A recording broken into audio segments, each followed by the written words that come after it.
studio, this is your Metro Kia of Madison Sports Center. Good morning, Madison and streamers everywhere. I'm Jesse Nelson, Sports Center, brought to you by Ho Chunk Gaming Madison, home of smoke-free slots and the highest payout percentage in the area. Ho Chunk Gaming Madison, more spins, more wins, more fun. One night after getting booed after a strikeout at American Family Field, Christian Yelich says, "Boo this!" Comes up with a clutch RBI double off Pirates ace Paul Skeens, helping propel the Brewers to a 4-2 victory over Pittsburgh last night in front of the home fans at American Family Field. Kyle Harrison making his first start on the mound in nearly a month, out-duel Skeens. 5 innings pitched, 10 strikeouts for Harrison in his return. Had to leave because of cramping as he came out to start the 6th inning. He's going to be okay, though. The Brewers and Pirates wrap up their 4-game set this afternoon. 1:10 first pitch. First chance to see Dustin May, who the Brewers acquired at the MLB trade deadline, on the mound this afternoon. Pre-game coverage starts at 12:35 right here on Madison's home of the Brewers, 100.5 ESPN. Football, all the coordinators spoke yesterday in Green Bay. We'll recap it with Gabe Neitzel in for Tausch. Wilde and Tausch starts now. Metro Kia of Madison, Madison's trusted Kia dealer. Stop into Metro Kia on the east side of Madison or metrokiaofmadison.com. 3-time Wisconsin Sports Writer of the Year, Jason Wilde. Our very first guest in the history of Wilde and Tausch, which will be, I'm sure, a long and distinguished history. Packers Hall of Famer Mark Tauscher. Aaron Rodgers, give us an over-under on what number would you set for how many shows we do together? Broadcasting live from the Everlight Solar Studio at ESPN Madison. I'm going to say daily 52 weeks a year. I'm going to say you do about 230. And celebrating 10 great years on ESPN Wisconsin. And then what happens? No, then Tausch kind of bows out. This is Wilde and Tausch, presented by Pella Windows and Doors of Wisconsin.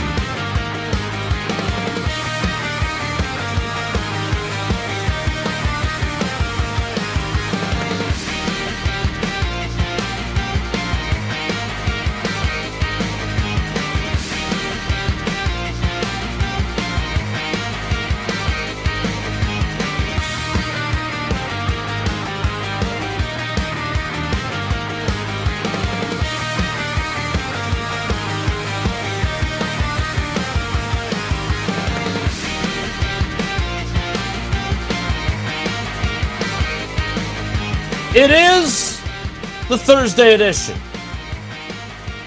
The family night eve, if that's a thing, kind of like Thanksgiving Eve edition.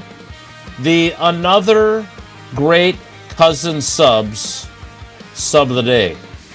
Cousin Subs, we believe in better edition. And the email I received before receiving our show sheets feels like they sent it to me when they meant to send it to Jesse. I will explain momentarily. Edition of Wilde and Tausch. Jesse, what's your salary? I'm kidding. But that is a question that will be germane to this email edition. On 94.5 ESPN Milwaukee, 100.5 ESPN Madison, 1430 ESPN Beaver Dam, ESPNWisconsin.com, the ESPN app, your Alexa smart speaker, streaming live video, Twitter, Facebook, YouTube, and of course, everything you want, everything you need, as Vertical Horizon once saying, on the ESPN Wisconsin app, which is free, customizable, and available both in the Apple and Android app stores. I'm Jason Wilde in Green Bay. The aforementioned Jesse Nelson is in the Everlight Solar ESPN Madison studios. 2 days in a row of producing. Kind of weird. Back where we belong. And is it true that he's in the Everlight Solar ESPN Madison studios too? It was going to be true, and now it's no longer true. Okay. I was given misinformation. Aaron Rodgers and I, that's what we do. He is the national radio host for a variety of programs, including Game Night with your boy Q and others. And he's got a very nice golf shirt on. And he's a very nice person. And he's going to be doing the show with Jesse for a little while Goody and LaFleur talk. He is Gabe Neitzel. Gabe, good morning. How are you, buddy? Good morning. I'm doing well. So if this is like Thanksgiving Eve, does that mean we're just getting hammered on the show today? Because that's what people do. It's one of the most popular drinking holidays of the year. Whiskey Wednesday. I'm in. Yeah, you guys, again, Goody's at 9:20. Okay. LaFleur's at 9:50. Sure. And then practice starts at 10:30. Now, I have been informed that practice is only going until 12:13. So it sounds like it's going to be a lighter, maybe a walk-through, jog-through type practice. So we won't be missing much if I stay a little longer in this seat. But I have to, as many topics as I want to get to with you today, I got this email literally seconds after Jesse sent the show sheet. Okay. And it's from a PR firm. Which is what PR firms do. They send lots of emails. But here is the subject line, Jesse, and tell me that this doesn't tickle your fancy. The most personal Brett Favre items ever offered at auction. Now, again, this is why I asked about your current salary status, not wanting you to actually tell me. But among the items, and they're calling them game-used artifacts and deeply personal keepsakes. Sure. 2005 Brett Favre 50,000th career passing yard, game-worn and signed Packers uniform. 1991 Favre game-worn and signed MVP East-West Shrine Bowl game jersey. No, I didn't even know he won the MVP of that game. Yeah, I didn't either. Good for Brett. Oh, No wonder decorated career. Wolf liked Put him it so on. much. Yeah, put it on the list. Favre 2000s Packers practice helmet. Where? 2007 Favre game-worn NFC Championship game. Oh, no. Green Bay Packers pants, towel, and cold weather gear. Apparently, the cold weather gear wasn't good enough. No. Whatever it was, yeah, I don't know if I'd want to auction that off. Although, that seems bad. I guess the value would be that's his last game ever as a Packer. So there is that. And barely used. But not good memories there. No. And then How would you display that in your house? Let's say you go ahead and buy that, right? You're getting that frame, going to Jeff Sports, getting that framed up, and anytime someone comes, oh, what's that? Oh, it's from Brett's last game, as a Packer. Wasn't that like a miserable experience where they lost in overtime in a game everybody thought they should win? Yeah. And you keep that bad memory on your wall. That's like getting something from 4th and 26. Like Tausch's game-used jersey from Philadelphia. I mean, In the I think I'd pick a 2003 different divisional round. Yeah. Plus other pants, jerseys, and even his used ankle wraps. That's gross. I'm thanks. good. Yeah, no That's thanks. gross. That's just straight up gross. Heritage auctions, in case you're interested in that. I think if you have the discretionary income, I think you buy the 2007 NFC Championship gear, and then you wear it every Sunday.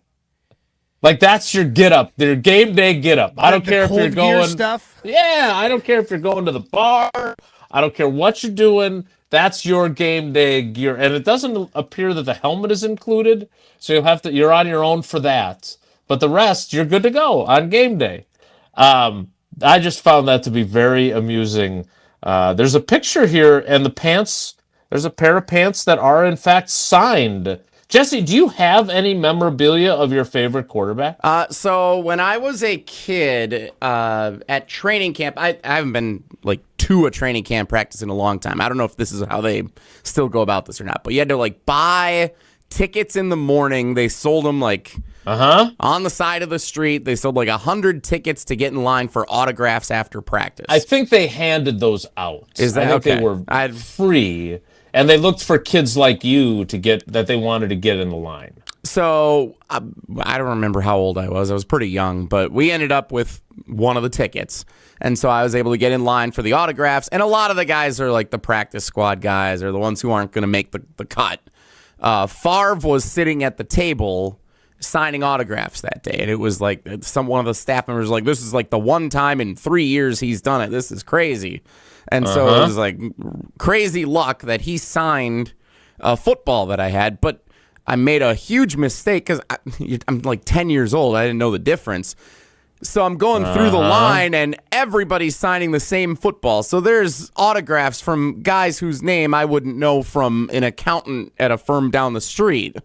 And then Brett Favre's like right in the middle of this football, signed by the backup punter and the fifth string defensive end and whoever else was on this team. So I do have that football still to this day. It's displayed with Brett Favre's autograph on it. I know I talked to him when he did it. It was right there in front of my eyes, but it's going to serve no value because of all the other signatures that are also on the football next to it. Have you ever tried to figure out what those and who those signatures are? Exactly what my question was going to be. Sometime when I was in college, I did start like Googling some of the guys, trying to figure out if I could even read what the names are. Because everybody's autograph, hard to even tell what some of the names are sometimes and decipher them. So I figured out a couple of them. They didn't make it anywhere in the National Football League. It was, this guy played at Oregon. That was kind of cool. Good for him. But outside of that, no. When you're trying to do that, the hope is that the number is next to the autograph, because the autograph's going to be so slight. Like maybe you can make out the first initial, maybe the last initial. So you're hoping, because I had to do that. When we moved from where we were across the street here in Milwaukee, when we were in the old Federal Building, the blue building here on Wisconsin Avenue, we had, it was a couple of cases of autographed Brewers baseballs, but we weren't as organized back then. So we had the marketing team came to me and goes, can you figure out who these are of so we can, try to use them in giveaves? I figured out maybe about 60% of them, but it's just trying to figure out what autographs are, especially of, guys that maybe didn't have, as Jesse was talking about, great careers in their respective sports. Like then it's really hard to figure out. And how on earth are you going to figure out? Because if Jesse doesn't even know the year, you can't even look up a roster and try to figure out who some of these guys are. And they don't sign, like I always, who the person is that I always think about their signature? Bart Starr? Jim Gantner. Oh, Jim Gantner's got a very legible. Very legible. It is like, it's like if he had not played second base for the Milwaukee Brewers, he would have been a teacher in Eden, Wisconsin, and all of his students would have had perfect cursive penmanship. Like that would have been his teaching specialty because it is so perfectly legible. No one signs like that anymore. Like if you look, I'm sure that the kids that are getting autographs as players are walking down Armed Forces Drive after practice, it's like Elaine looking at the signatures on the poster of the Three Tenors, Mr. Kachida, or whatever she says. And the other guy. No idea. Yeah, the other guy. It is funny. I will say, my favorite player growing up, Robin Yount, it's not like Jim Gantner style, but he and Paul Molitor, I have a ball that each of them signed on opposite sides, and they're pretty legible. You know whose it is. Today, I'm guessing, like Jordan Love with the heart. Yeah. That's clever. That's a good move by him. It's a unique signature, so I like that about him as well. All right, that's enough time on signatures. Jesse, I'll send you this link so you can buy those game worn cold gear 2007. Can't wait for Jesse to wear that for that first Thursday night game to work. Shows up to produce Wilde and Tausch week 3, ready to go. Packers getting ready to take on the Falcons, and Jesse's in his cold gear. It's an auction, you said, right? So I gotta eBay. I gotta monitor this thing, or do I just put in first bid, best bid? Yeah, and they made the same mistake that you often do. They called it the 2008 NFC Championship game, which of course it was played in 2008, but it was the 2007. It's not a mistake at all. It's factually accurate. Gabe, Goody's going to talk here in about 7 minutes. Matt LaFleur is going to talk after him. The coordinators talked yesterday, so we've talked to a lot of people. I talked to you this morning, Jen, Gabe, and Chewy. From yesterday, did anything strike you from Gannon or Steno or Cam Acord that either made you feel better or made you feel worse about the current status of your football team? Not really. I mean, as entertaining as Acord was, like, it doesn't make me feel any better about the way things are going right now for Trey Smack. I don't know if there's anything anyone can say right now, Jason, that's going to make me feel better about the positions that we have the most questions about, just because of the way the NFL and the Packers choose to run training camp.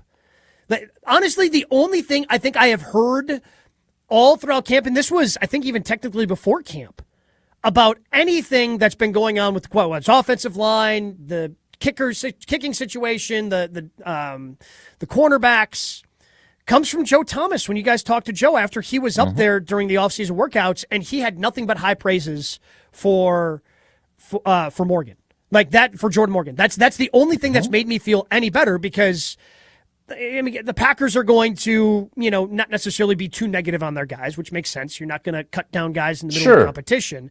But to hear from a Hall of Famer, one of the best to ever play left tackle, to say, yeah, that guy's got everything he needs to be successful, and I think he's going to be successful. Again, I'm paraphrasing there from the Hall of Famer Joe Thomas.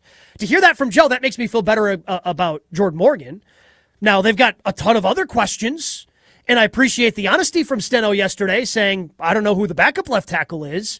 But just the way things are, it's really hard to feel good about anything going on in camp until we get to, unfortunately for the Packers, I would say the end of camp, when you have that joint practice against the Cardinals when they come to town. It is crazy that is like the one practice where you're looking forward to it and think, okay, I'm going to find some stuff out here, right? Like, what are we doing the rest of the time, right? I mean, today, they're not going to be in pads. We'll have family night tomorrow, which will be certainly valuable in that way. But beyond that, between what the preseason games are, which, you know me, I love the preseason games. Yep. I am all about guys keeping the dream alive, so I love it.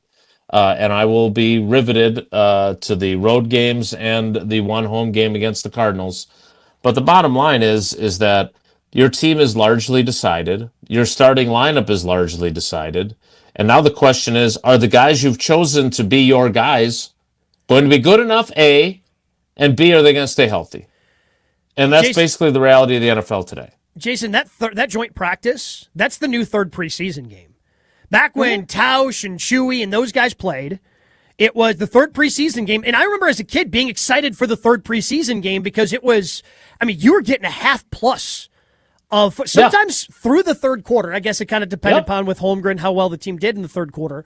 But Chewy talks about it all the time. They would play the first half, and Holmgren would always want to at least do the first series for the starters, offense and defense, in the third quarter, just to get used to, they called it the dress rehearsal. This is what it feels like coming out of the locker room after going through halftime and doing all those things and going out and getting your body ready to play in that second half. And that doesn't exist anymore just because teams don't play their guys. Some teams do, most teams don't. So that's why that that joint practice is now that new third preseason game, because the third preseason game, you would find out the most about your team, what things are looking like, how things, and that was still more exculpatory than this joint practice. But that's the one thing that I get excited for now every preseason, every training camp, is when's the joint practice? Because that's when we can actually learn the most about your favorite team. I'm going to head to Goody, see what he has to say. We'll hear what Tausch has to say about Pella windows and doors of Wisconsin. Well, maybe you don't have to ask this, Jason, and I know you got to go because he's starting very soon. How does he feel about Matt LaFleur saying, hey, ref, don't put your arms up to let us know if the kick is good or not for our one kicker that we decided not to have any competition for? Especially since Goody's the one that when he was asked after the draft, how do you evaluate a kicker, put his arms up. So at least maybe he could just do it. Yeah. I sent him out there behind the goalposts. Yes. We will see what he has to say. I will report back. Jesse gets bonus audio, bonus time on the airwaves. Everybody wins. Probably with the questions that will get answered from Goody. That is coming up. Here's Tausch talking about Pella. More Wilde and Tausch straight ahead. Stick around. Mark Tausch here for Pella Windows and Doors of Wisconsin. While you're shopping for new windows and doors, should never include haggling. Pella sticks to straightforward pricing and honest conversations, helping homeowners find the right fit for their home, and they never use high-pressure sales tactics. When you buy direct through Pella Windows and Doors of Wisconsin, the same team that manufactures your windows and doors, they also sell them, install them, and service them. Real pricing, premium quality, no game. Schedule your free in-home consultation today at PellaWI.com. That's PellaWI.com. This is Wilde and Tausch, presented by Pella Windows and Doors of Wisconsin. Call today, 855-PELLA-WI, and online at PellaWI.com/radio. Every kid deserves a chance to have fun, and that's what Paul's Party is all about. Paul's Party is a Madison area nonprofit helping kids with physical disabilities experience the joy of sports. They fund expensive recreational equipment and activities like sled hockey gear, chairs for track, tennis and basketball, and much more, so more kids can enjoy the fun. Because at Paul's Party, sports are for everyone. Learn more or make a donation today at paulsparty.org. That's paulsparty.org. A strong team makes all the difference, and Everlight Solar just expanded theirs. Everlight Solar now offers roofing and exterior services for homeowners dealing with storm damage. From the first call to the final repair, Everlight quickly handles everything under one roof. When your roof takes a hit, you've got a team behind you. Start today at everlightroofing.com. That's everlightroofing.com. Everlight, powering through any storm. A proud partner of Wisconsin Athletics. Surfside iced tea and lemonade plus vodka is your go-to drink this golf season. It's light, refreshing, made with real vodka and zero bubbles. That's right, no carbonation. This spring, look out for the brand new half and half variety pack featuring flavors like raspberry iced tea and lemonade and blackberry iced tea and lemonade. No bubbles, no troubles. Cheers to hitting the fairway and cheers to Surfside. Must be 21. Please drink responsibly. Okay, that's all for today. I'm a teacher, and I've got a big job. I shape the mind of every student who walks through my classroom doors. But my department isn't the biggest in school. You know what is? Athletics. And it's the athletic administrator who makes it all happen. So while you're thanking me for all that I do, thank them too. They deserve it. This message presented by the NIAAA, the National Interscholastic Athletic Administrators Association. Hey, it's John Hayes, owner of Goodman's Jewelers. Come in and discover the high standards, classic traditions, honesty, integrity, and elegance when you walk through our doors. For over 90 years, customers have returned again and again to our warm boutique setting. Trust me, because I've been there for over 40 of them. Whether it's time to come back or your first time in, stop by Goodman's Jewelers at 220 State Street today. Goodman's Jewelers, the diamond store of Madison since 1933. The best is at Goodman's. Mark Tausch here. People ask, why did I join UW Credit Union? Well, let's break it down. Convenient local branches, easy to use mobile banking app, rewards checking with early payday, and that beautiful Bucky debit card. Also, they've been serving Wisconsin since 1931, which means they have local expertise that's actually local. So stop by a branch or visit uwcu.org to join today and become a UW Credit Union member like I did. Federally insured by NCUA. Terms and conditions apply. This update sponsored by UW Credit Union. For every stage of life, UW Credit Union is here for every you. Attention high school and college students, get your student special tickets to Monday through Friday games for only $12 courtesy of UW Credit Union. Upgrades are available for select games. To purchase tickets, visit www.brewers.com/students. Join UW Credit Union at uwcu.org. Insured by NCUA.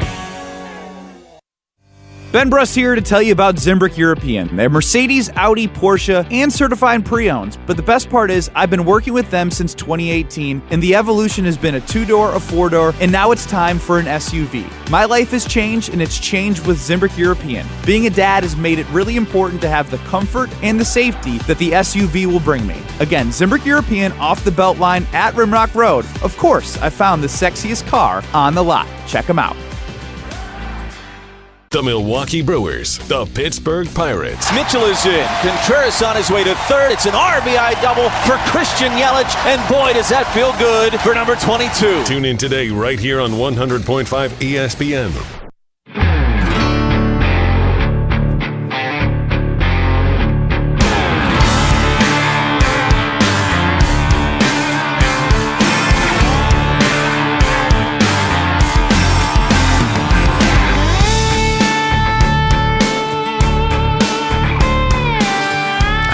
think we've been doing this a little too much lately, and we're doing it again. I'm hosting the show for the time being. Jesse and Gabe on Wilde and Tausch. Gabe Neitzel is the actual cousin sub of the day. Cousin subs, we believe in better.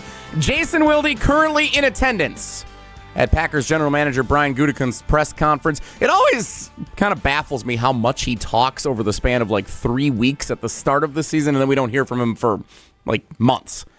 So he's talking for the second time in 8 days up in Green Bay. Jason's in attendance for that. Matt LaFleur to follow. Jason will be back around 10 o'clock, start of the 10 o'clock hour. He'll report what he's learned from Goody, from Matt LaFleur, as the Packers get set for practice today before family night tomorrow night at Lambeau Field. So while Jason's gone, let's talk about things that he isn't as well-versed in talking about. That's usually what we try to do around here. I want to talk Brewers, but we're going to do that in a little bit.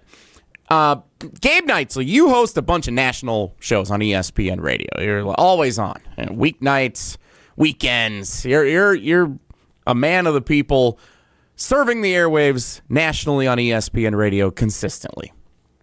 Going into this NFL season, I got a couple of questions about the NFC North, but before we do that, what is the biggest storyline nationally heading into the 2026 NFL season? Oh, I think it's clearly the Rams. I mean, the Rams are the darling. There's a reason why they're the betting favorites and the heavy betting favorite no matter where you go.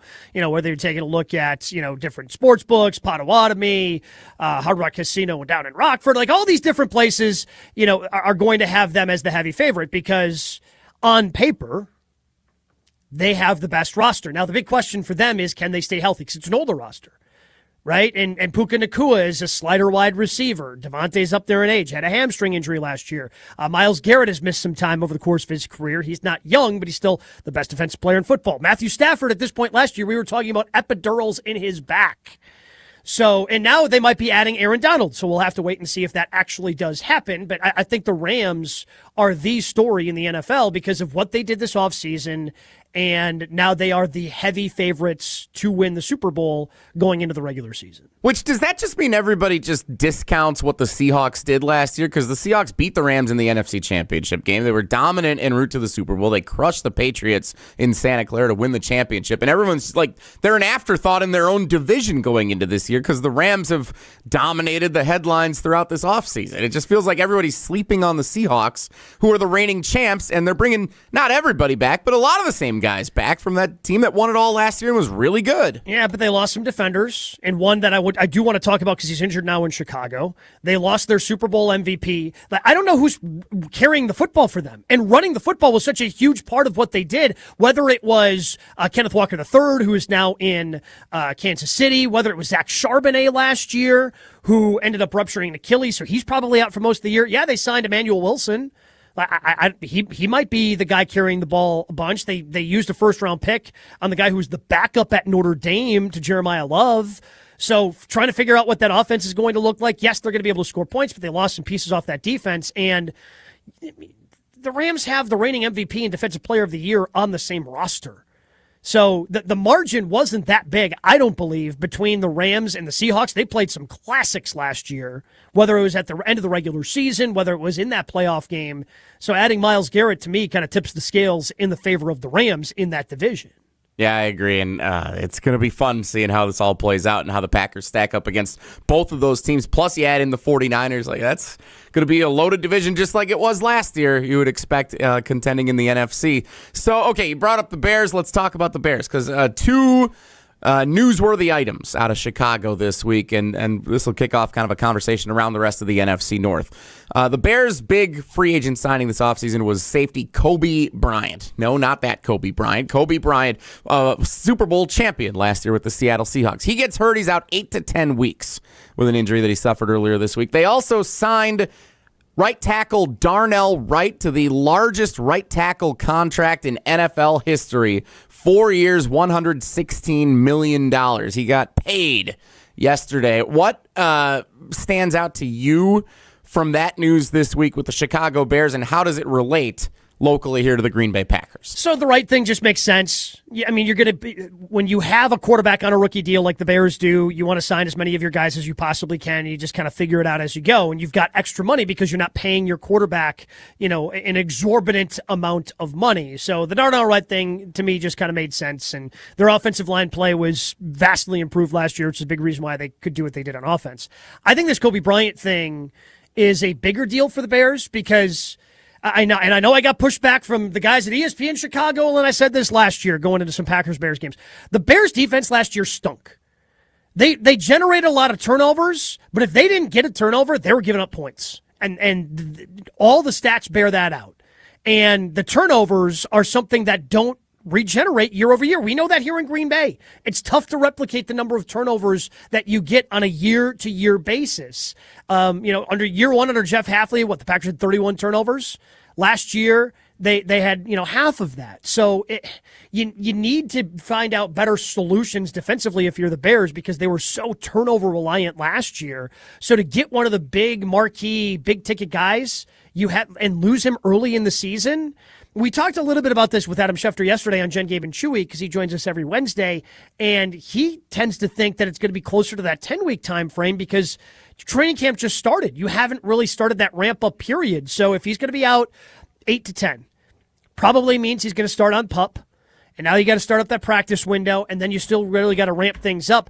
I don't know. Maybe he's available to them. Maybe the first game back for him is Green Bay in Week 5, which I think would seem a realistic timeline, but they need to be better defensively, and being without one of the guys they thought was going to be a big solution to that defense, I think that's a bigger story than we realize right now in Chicago.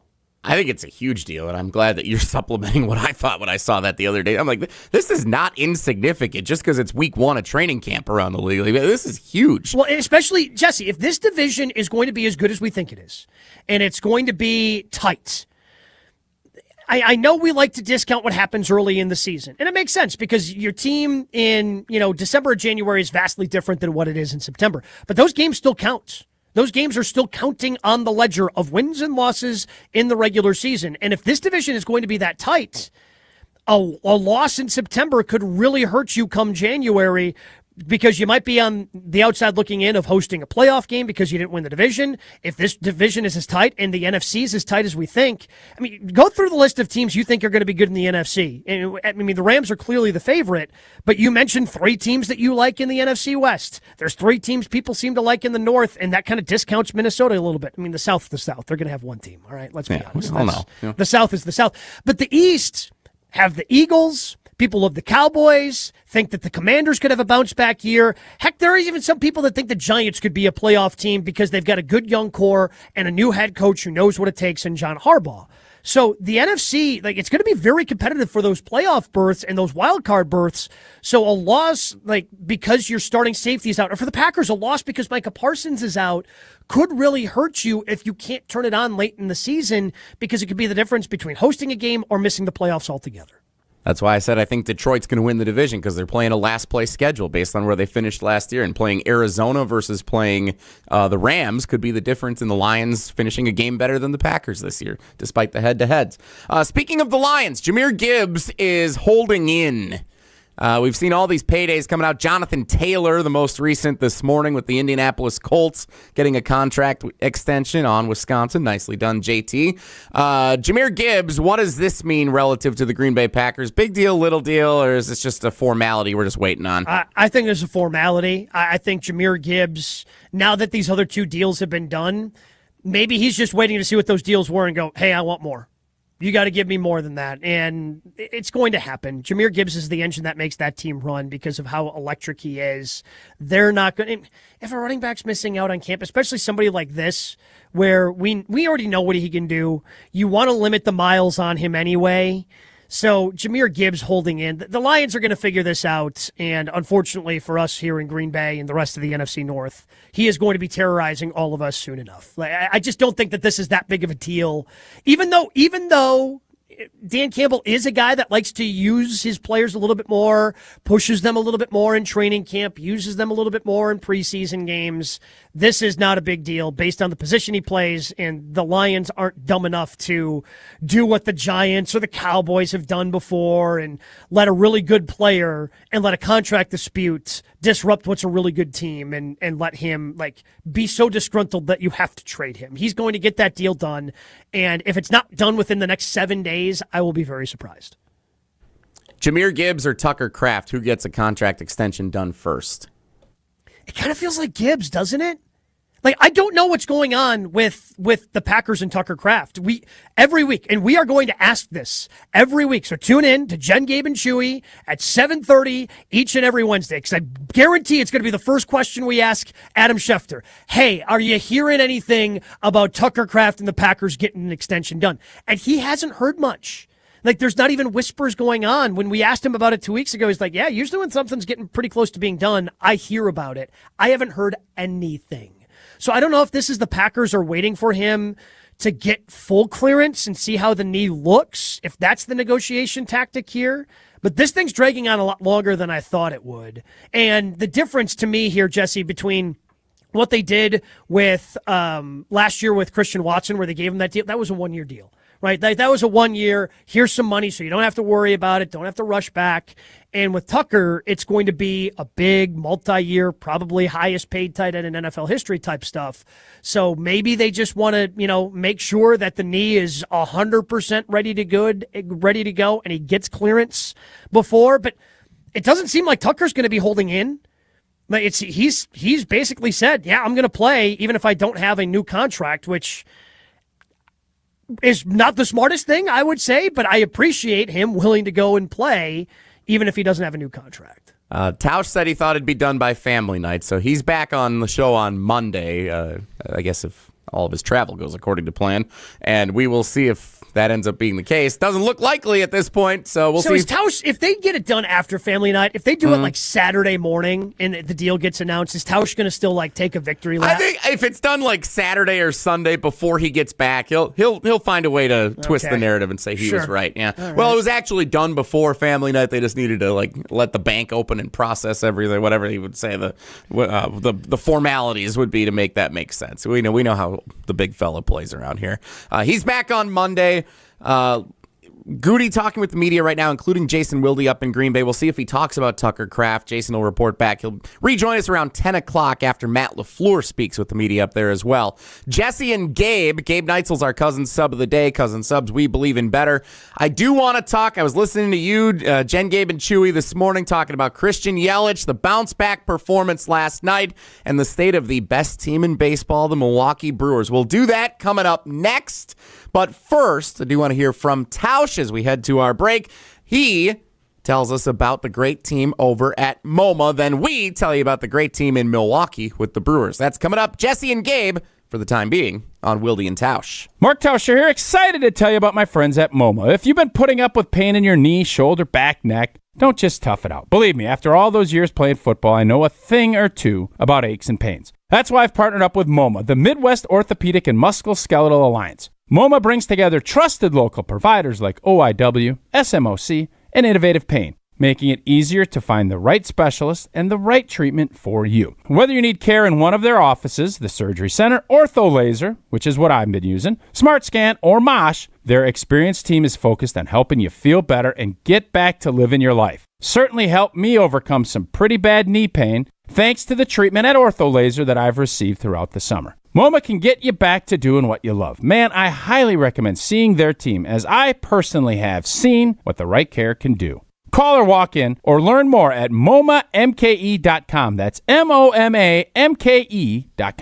Did the Brewers whiff at the trade deadline? Dodgers are willing to pay more to win. Nobody is stopping the Brewers from paying more to win. They are the bargain Brewers. Everything the Brewers do is on a bargain. Continue reacting right here on Madison's home of the Brewers, 100.5 ESPN. What life events have you experienced over the past couple of years? Well, maybe one is coming up. The sale of a company, death, divorce, a health crisis, or helping to pay for college or a wedding. Well, Annex Wealth Management has assisted clients with life events, but planning for them can make all the difference. Knowing what you own, why you own it, and how much you're paying for it is a big part of smart financial planning. Annex has an entire in-house team that works together so you can make informed decisions when life events come up. Click Get Started at annexwealth.com. Brew Crew Tuesdays are back on August 18th. Uh-oh. Curio sends it deep to left, and there she goes.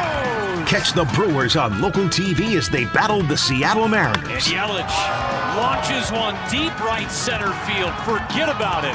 Oh, my goodness. Third deck. This edition of Brew Crew Tuesdays is presented by Delta Dental of Wisconsin. Tune in August 18th at 6:40 on WISC TV in Madison, or check your local listings to watch the game. Prizes, flyaways, even cash money. You want it? We've got it. Find a list of all contests and official rules by visiting ESPNWisconsinContests.com. That's ESPNWisconsinContests.com. The Exteriors Company, built for Wisconsin, backed by expertise. From our family to yours, roofing, windows, siding, gutters, and doors. Your solution-based company, community strong, and service that will please. Get a free estimate today. The Exteriors Company, built for Wisconsin, backed by expertise.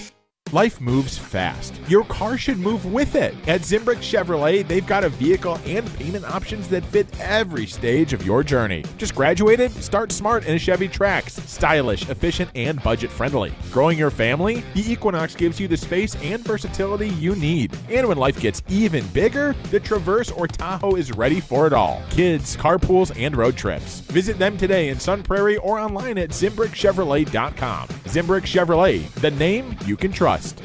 Coors Light presents To Chill or Not to Chill. When your friend skips your favorite song on the playlist. End the friendship. Or choose chill because that song lives rent-free in your head anyway. And you planned ahead by bringing Coors Light to the party. And the sound of that ice-cold can cracking open was music to your ears already. Coors Light. Choose chill. Celebrate responsibly. 2024 Coors Brewing Company, Golden, Colorado. Hey parents, looking for the perfect night out with the whole fam? Cheer on Madison's professional soccer team, Forward Madison FC, with the Forward Madison Family Special, presented by Madison Gas and Electric. Score a ticket to the match, a meal, and an FMFC scarf for just $22 per pack. Catch Madison's only professional soccer team in action at Breeze Stevens Field. Visit ForwardMadisonFC.com to buy yours today. That's ForwardMadisonFC.com. After a serious accident, you'll need a winning team to protect your rights. Trust Wisconsin's own Ruger's offices. Proud partner of your Milwaukee Brewers. One call, that's all. In Wisconsin, we know the value of a great home team. It's people who know the field, show up, and play for us. That's what you get with Wisconsin's community health plans. They understand the providers, the local needs, and are committed to helping families, businesses, and communities thrive. Your health, your community, your plan. Learn more at wicommunityhealthplans.com. Sponsored by the Wisconsin Association of Health Plans. The Brewers have the best record in baseball. This one's headed back there, and it is gone!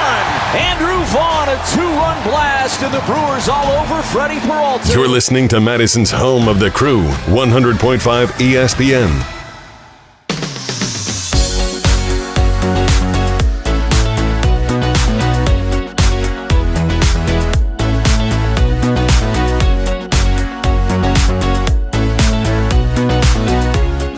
Jesse and Gabe holding it down. Jason Wilde attending Matt LaFleur and Brian Gutekunst media availability at Lambeau Field right now. He'll rejoin us around 10 o'clock. We'll play trivia coming up next. So, I was listening to Jen, Gabe, and Chewy this morning. And of course, I was excited watching the Brewers on ESPN last night beat Paul Skeens and the Pittsburgh Pirates. Couple of nice bounce-back performances last night for the Brewers. Kyle Harrison making his first start in about a month. 8 consecutive strikeouts at one point last night. He had 10 in the game, went 5 innings, Would have been more if he didn't get cramps, because apparently that's a thing that's going on around that clubhouse these days. Everybody's just like getting pitchers, cramps. like pitchers and cramps. Yeah. And not like arm cramps or leg cramps. Leg cramps for the pitchers. So, admittedly, I was watching the game on TV through I think when they scored against Skeen. Was that the 4th inning? Vaughn had the 2 RBI single, a little blooper into right field. And then we started watching a show we've been watching on Netflix. And so I pulled the game up on as we've documented over the years of Wilde and Tausch, on the baby phone. So I had it up on my phone while we're watching our show on Netflix. And all of a sudden I see Harrison. They're showing the replay of him coming out of the game. I'm like, oh my God. I'm like freaking out. What is happening? I was at the game, happening. Jesse. I was freaking out because I was sitting close enough to the Brewers bullpen where I saw Chad Patrick get up and he's starting to throw. And okay, probably 75, 80 pitches, what you were thinking for Harrison in his first start back. Okay, so it makes sense. With his pitch count, that Chad Patrick's going to be at least getting loose, but they'll give him a couple of batters. So he comes out, he throws one pitch. And anytime, what's the percentage of times, Jesse, when the trainer escorts the pitcher off the mound?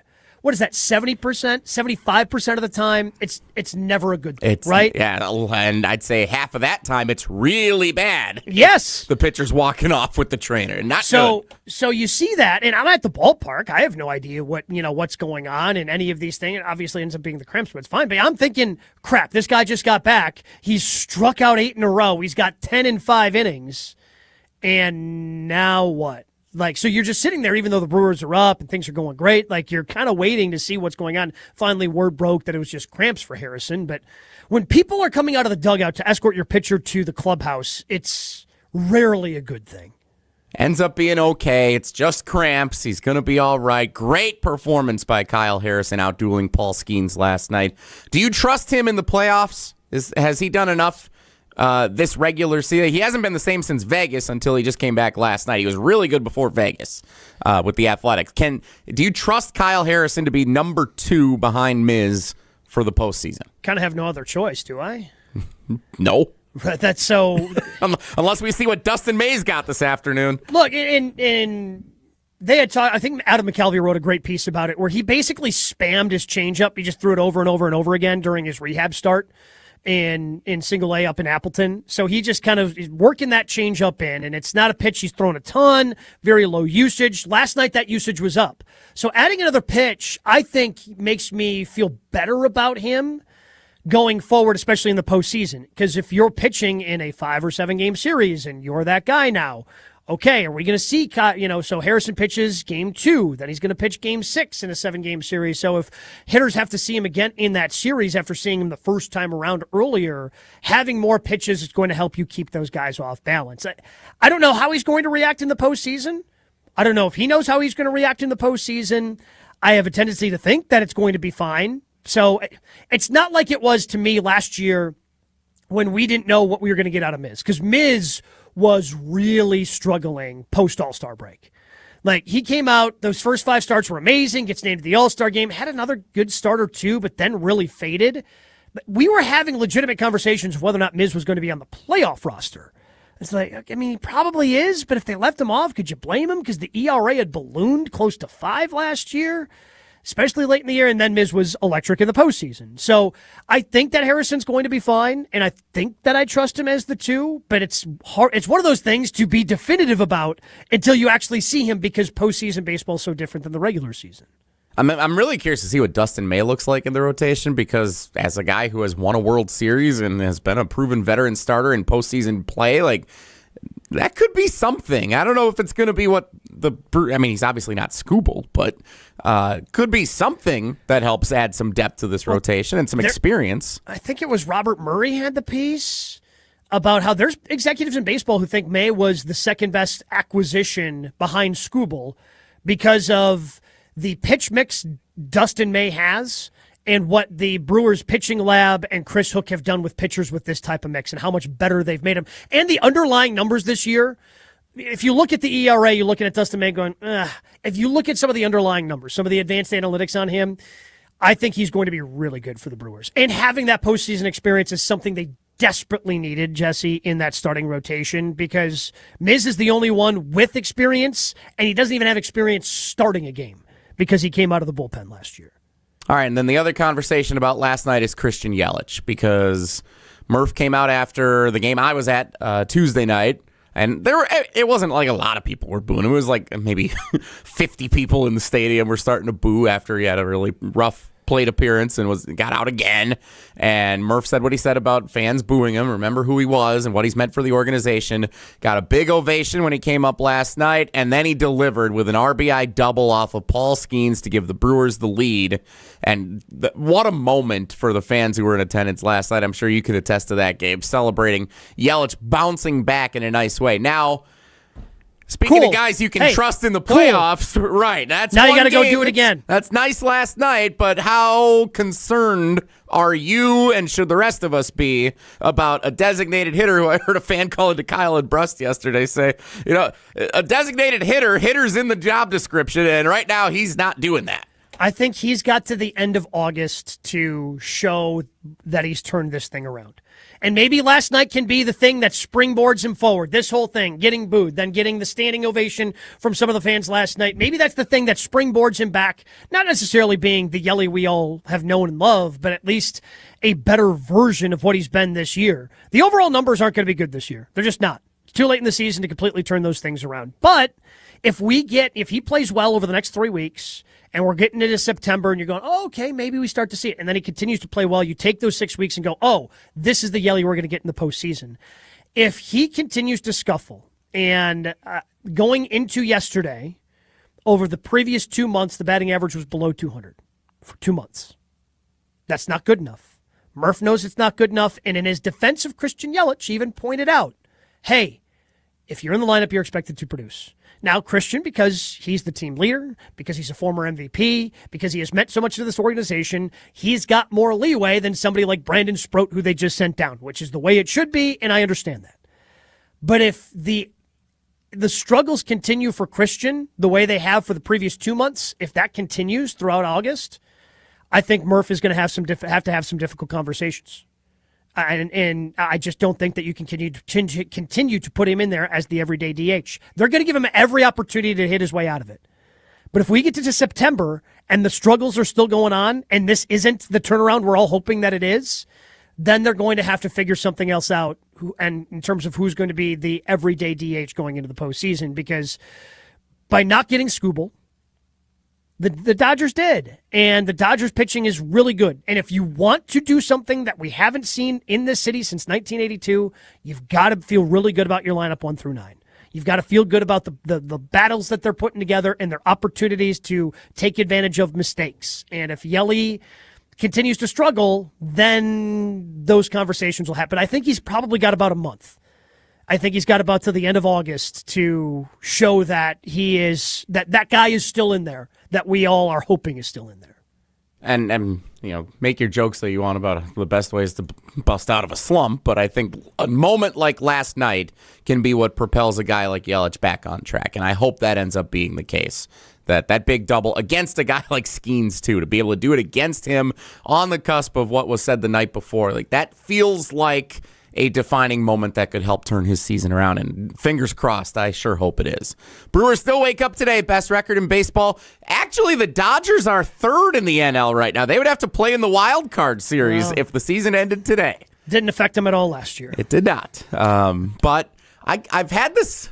I was telling my buddy Tyler, Tier 1 Tyler, I was at the game with him on Tuesday night, and I said, I would love to see the Pirates and Dodgers in the wild card round of the playoffs. Because if Skeens is going against the Dodgers in one game, they could win that game. And then no, they couldn't. Sure they could. Skeens could beat the Dodgers one game. Not this version of Paul Skeens. This version of Paul Skeens is not very good. His velocity is dipped. I mean, he didn't hit 98 again last night. I think that's the 4th straight start in which he did not hit 98 miles per hour. His velocity is down just a tick. His stuff is down a tick. That ERA is up near 4. And yeah, he still gets his strikeouts, but there's something going on with Paul Skeens right now, and he's been roughed up pretty regularly, and he's not the Paul Skeens that we thought he was and has been. Now, maybe he bounces back and he figures out whatever's ailing him. I don't know what that is, but this is not, oh, yeah, this is Paul Skeens, you just roll him out there. This has been a version we have not seen in baseball. Do you think teams have a better chance to beat the Dodgers in a shorter series? Yes. Yes. So I was thinking about that the other day, too. Like, it's playing them in the NLDS might actually be a better setup than trying to beat them in an NLCS best of 7. Because when you're the best team, you want as long of a series as possible. Because your talent over that 7 games is going to... It's why for years under Bo Ryan, the guy's head who's, right behind you there, for years, the reason why Wisconsin played the way they did, they didn't have the same talents as a lot of those teams, but if you're disciplined and you shorten games by holding onto the ball the way that they did and you were efficient with those possessions, that's how you could pull off upsets in college basketball. It's the same thing, in baseball. The shorter the series, the more chance. I mean, how many times have we seen? Right, the Dodgers just lost 6 in a row, right? Like if you get hot during the wild card, yeah, you could beat them 2 out of 3. You could beat them 3 out of 5, 4 out of 7. That becomes just a little bit more difficult. So yeah, I think the best chance for the Dodgers to get bounced would be early. Brewers Trivia Thursday, our trivia category for Wilde and Tausch Trivia presented by Cousin Subs. We're going to play that next. Then Jason should be all set to return at Lambeau Field. Brian Gutekunst is done meeting with the media. Matt LaFleur at the podium now. Brewers Trivia Thursday on the heels of our Brewers conversation. Let's take caller number 11 right now. Caller number 11 at 844-770-3776. You get 1 entry into our drawing for a Cousin Subs gift card tomorrow, and you get a chance to earn a few extra entries by answering questions correctly. Brewers Trivia Thursday, 844-770-3776. Caller number 11 plays Wilde and Tausch Trivia presented by Cousin Subs. Coming up next, Jesse and Gabe holding it down. And as we head to break, let's hear from Mark Tauscher to tell us about the great team at Annex Wealth Management. It's Wilde and Tausch. Mark Tauscher here for Annex Wealth Management. Well, over the years, a lot of people, including me, have credited Mike Tyson with saying everyone has a plan until they get punched in the mouth. Well, I don't know if he actually came up with it, but it's a good line. As a professional athlete and in hosting the show for the last 10 years, I can think of countless examples of times when we thought one thing was going to happen until getting hit with the unexpected. The same goes for retirement. You're not going to be able to see around corners. Stuff's going to happen you don't expect, but your plan has to be built to handle it. That's what the people at Annex do. They help you build a plan, and it's not just about investments. It's about the whole thing. Taxes, retirement, your lifestyle. Give Annex Wealth Management a call today or check them out online at annexwealth.com. That's annexwealth.com. Wilde and Tausch on 100.5 ESPN is brought to you by Everlight Solar. Save money, save the planet. Everlight Solar.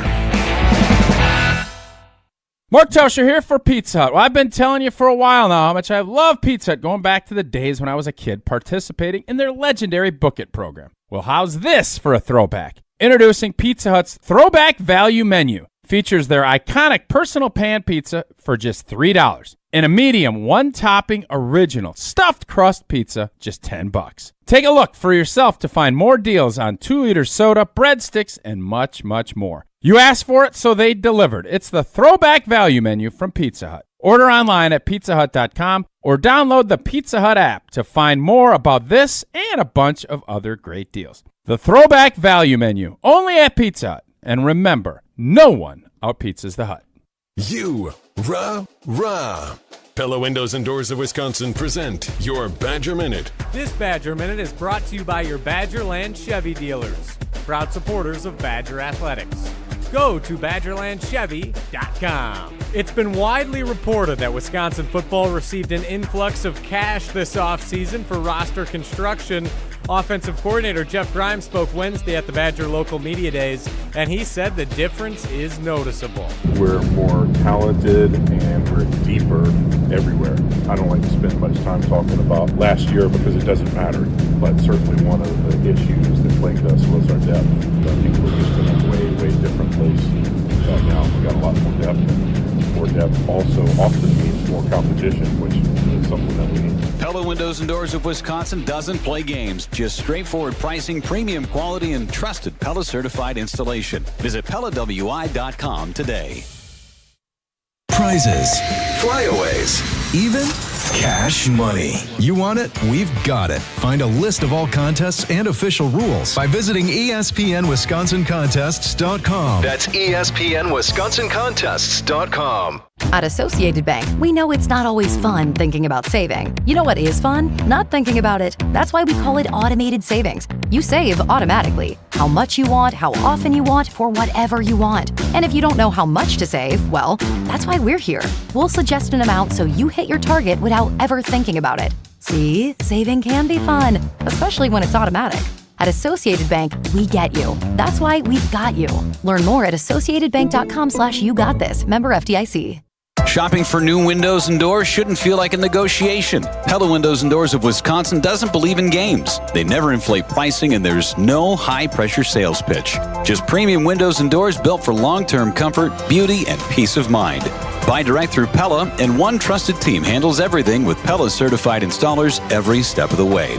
Real pricing, premium quality, no games. Pella Windows and Doors of Wisconsin. Schedule your free in-home consultation today at PellaWI.com. Baseball season is in full swing, and there's only one way to celebrate, with a Surfside iced tea and vodka or a Surfside lemonade and vodka. Smooth, refreshing, and made for game day. Surfside is the perfect match for a day at the ballpark or catching the game at home. Surfside is only 100 calories with 0 bubbles, so it goes down easy. It's not a seltzer, it's Surfside. Proud partner of the Milwaukee Brewers. Must be 21 plus. Please drink responsibly.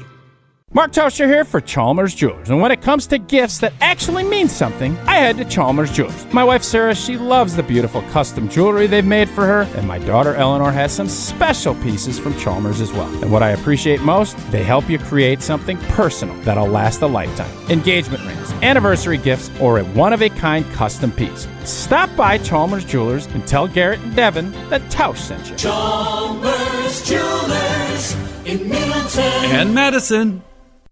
Are people sleeping on Jordan Love? I am puzzled by the omission of Jordan Love. He just looks like a top 10 quarterback to me, the kind that lifts up everyone around him. You're listening to 100.5 ESPN, the ESPN Wisconsin app, and ESPN Madison on YouTube.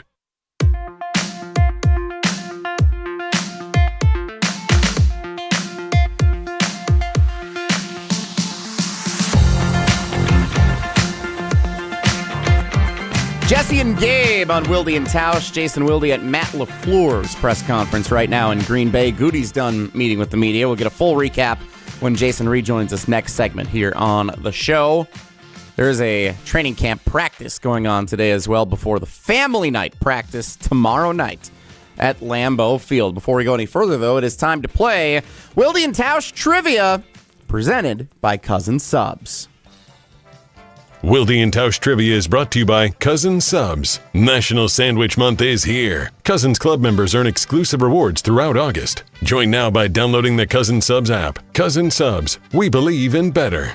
And not only do we get to celebrate National Sandwich Month, but it is a first-time contestant on Wilde and Tausch Trivia.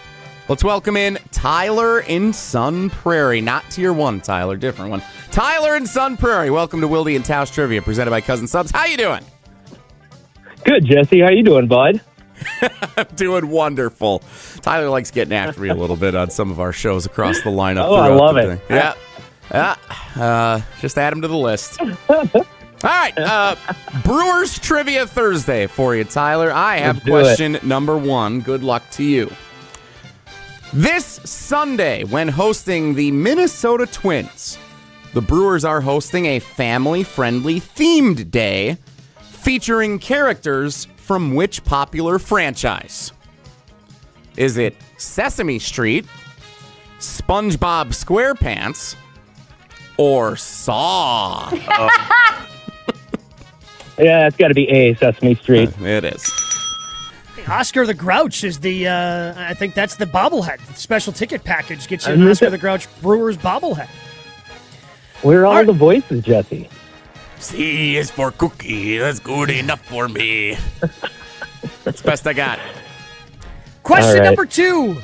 With 127 innings pitched, Jacob Mizorowski has pitched the most innings of any Brewers pitcher this season, entering play today. So which Brewers player has pitched the second most innings? on the team this season? Is it Chad Patrick? Is it Robert Gasser? Or is it Brandon Sproat? I'm going to say Sproat. That is correct. Gasser's missed some time. Chad's mostly out of the bullpen. I don't think that's going to be true for much longer since Sproat just got sent down. Yeah, going to be the answer for about another week. I feel like that was a tricky one. Tricky one asked by Jesse, but I feel like you passed the test. I guess I didn't think of it this way, but if we include Dustin May's innings in St. Louis, he might actually have surpassed Sproat. Yeah, but those aren't for the Brewers. That's true. Okay, fair enough. I'm glad we're all on the same page. Question number 3 for you, Tyler, and a chance for a perfect day in your debut playing Wilde and Tausch Trivia presented by Cousin Subs.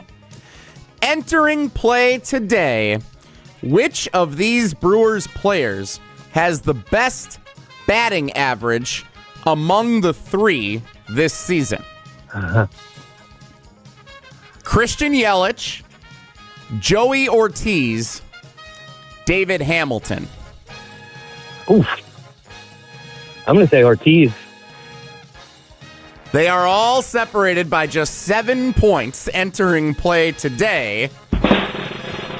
And hitting .241, the best of the 3, Joey Ortiz. Yeah, buddy! Did you ever think you'd see the day? Joey Ortiz with a better batting really. average How about than Christian Yelich. No. That is this deep into the season, right? Like, maybe you see it in the Yeah, first 3 games. You got some tricky ones in there, but I had a feeling that's what you're doing to me. Well, congratulations, Tyler. Nicely done. You navigated the trickiness, and you got all 3 questions right. That means you have all 4 entries in the drawing for the Cousin Subs gift card tomorrow. Congratulations. Nice debut playing Wilde and Tausch Trivia presented by Cousin Subs. Great. Love you guys. All right, love you guys. And he leaves us with the love you guys. Appreciate it. Tyler in Sun Prairie, big fan of the station. I can't believe that's his first time playing Wilde and Tausch Trivia. Yeah, right? I was about to say, he's been on the airwaves before. Many usually times, usually it's somebody playing for the first time, somebody who's just found the show for the first time in its 10 years of existence.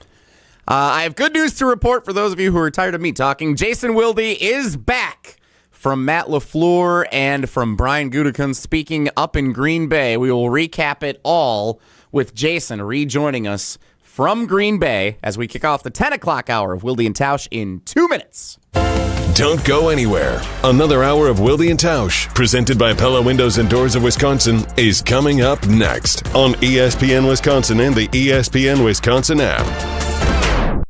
Mark Tauscher here for Pizza Hut. I've been telling you for a while now how much I've loved Pizza Hut going back to the days when I was a kid participating in their legendary Book It program. Well, how's this for a throwback? Introducing Pizza Hut's Throwback Value Menu. Features their iconic personal pan pizza, just $3. And a medium one-topping original stuffed crust pizza for just $10. You asked for it, so they delivered. It's the Throwback Value Menu from Pizza Hut. Order on the Pizza Hut app or at pizzahut.com. Pizza Hut. No one out-pizzas the Hut. This is Wisconsin linebacker Mason Posa. Mason Posa shuts the door. You're listening to 100.5 ESPN WTLX Monona, Madison. Broadcasting live from the Everlight Solar Studio, this is your Metro Kia of Madison Sports Center. Good morning, Madison and streamers everywhere. I'm Jesse Nelson. Sports Center brought to you by Goodman's Jewelers, the diamond store of Madison for generations. Check them out, 220 State Street, and online at goodmansjewelers.com. A bounce-back night for a couple of players for the Milwaukee Brewers as they get a 4-2 win over Paul Skeens and the Pittsburgh Pirates last night. Starting with Kyle Harrison making his first start on the mound in nearly a month back from injury, and he pitched a gem through 5 innings. 10 strikeouts, including 8 consecutive, second best in franchise history. Kyle Harrison setting that mark last night. Came out for the 6th inning, threw 1 warm-up pitch, had cramps, and ended up leaving the game. He's going to be okay, though. Nice start for Harrison, and he gets the win over the Pirates. And then Christian Yelich, a night after Pat Murphy addressed some fans starting to boo him at the plate, had a couple of hits, including an RBI double to get the scoring started against Paul Skeens last night. Yelich helping propel the Brewers' offense to victory. Dustin May gets his first start after being acquired at the trade deadline for the Crew this afternoon for the 4th and final game of the series. 1:10 first pitch. Pregame coverage starts at 12:35 right here on Madison's home of the Brewers, 100.5 ESPN. Metro Kia of Madison, Madison's trusted Kia dealer. Stop into Metro Kia on the east side of Madison or metrokiaofmadison.com. Three-time Wisconsin Sports Writer of the Year, Jason Wilde. Time now for headlines as we predict what will happen on Sunday as the Packers take on the Vikings at Lambeau Field. Packers Hall of Famer Mark Tauscher. I'm going to do something crazy. Broadcasting live from the Everlight Solar Studio at ESPN Madison. I'm going to say kissing cousins, Pack Vikes tie. And celebrating 10 great years on ESPN Wisconsin. He missed it again! And will end this crazy game in a tie. Oh my goodness. This is Wilde and Tausch, presented by Pella Windows and Doors of Wisconsin.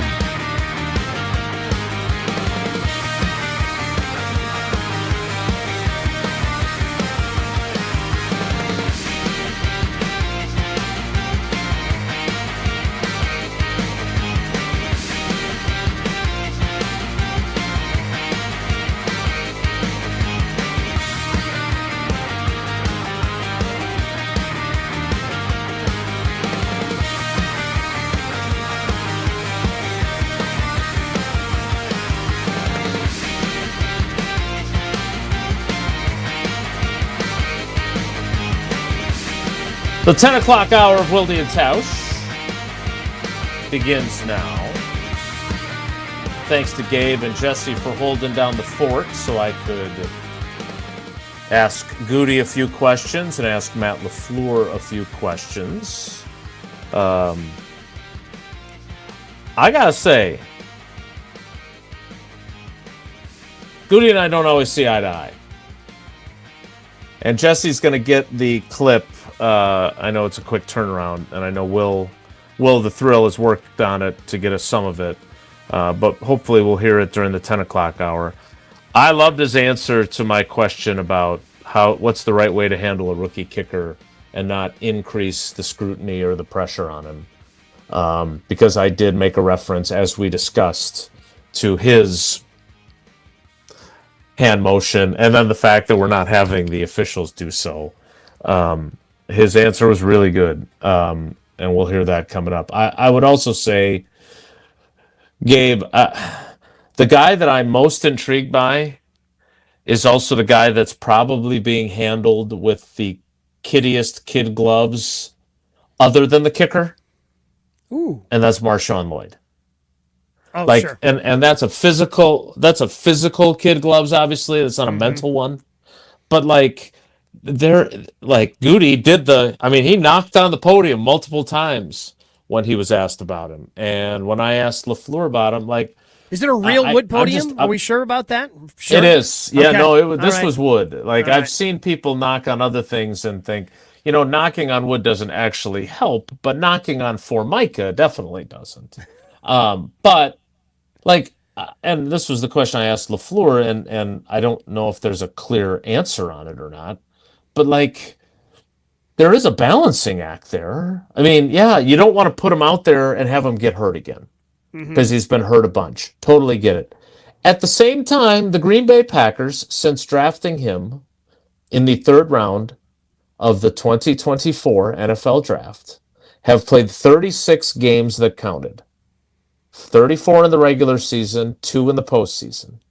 And he's played in one of them and got hurt in the one that he did.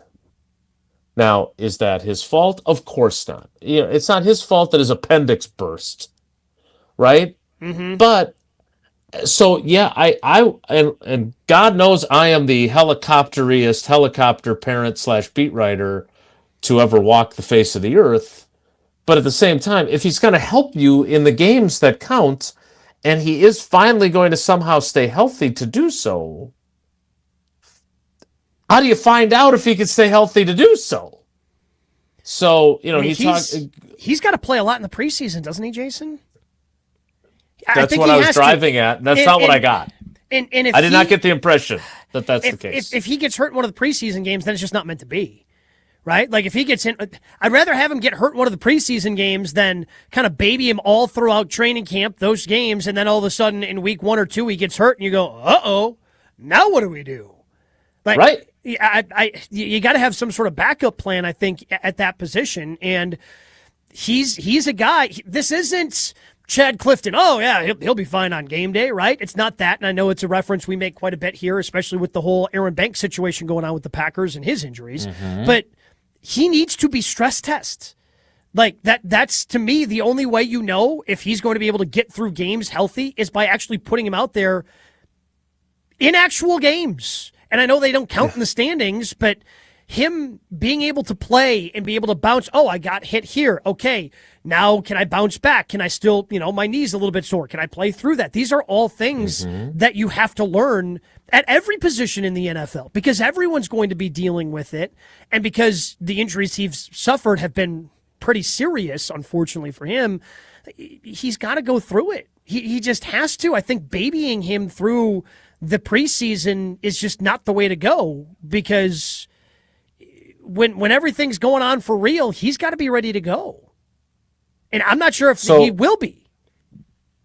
So I was hoping for a clearer answer to that because that to me is the crux of the issue. And I again, it's not about the question, it's about the answer, unless of course the question doesn't elicit the answer that you're looking for more specifics. And that's what I was looking for. Like when I followed up even with the balancing act, like I wanted to say, look, he's got to play in the preseason. I didn't want to spoon feed him that line, but that's exactly, you're thinking the same way I was. Like, okay, the whole premise of preseason is let's not get people we need hurt in preseason games.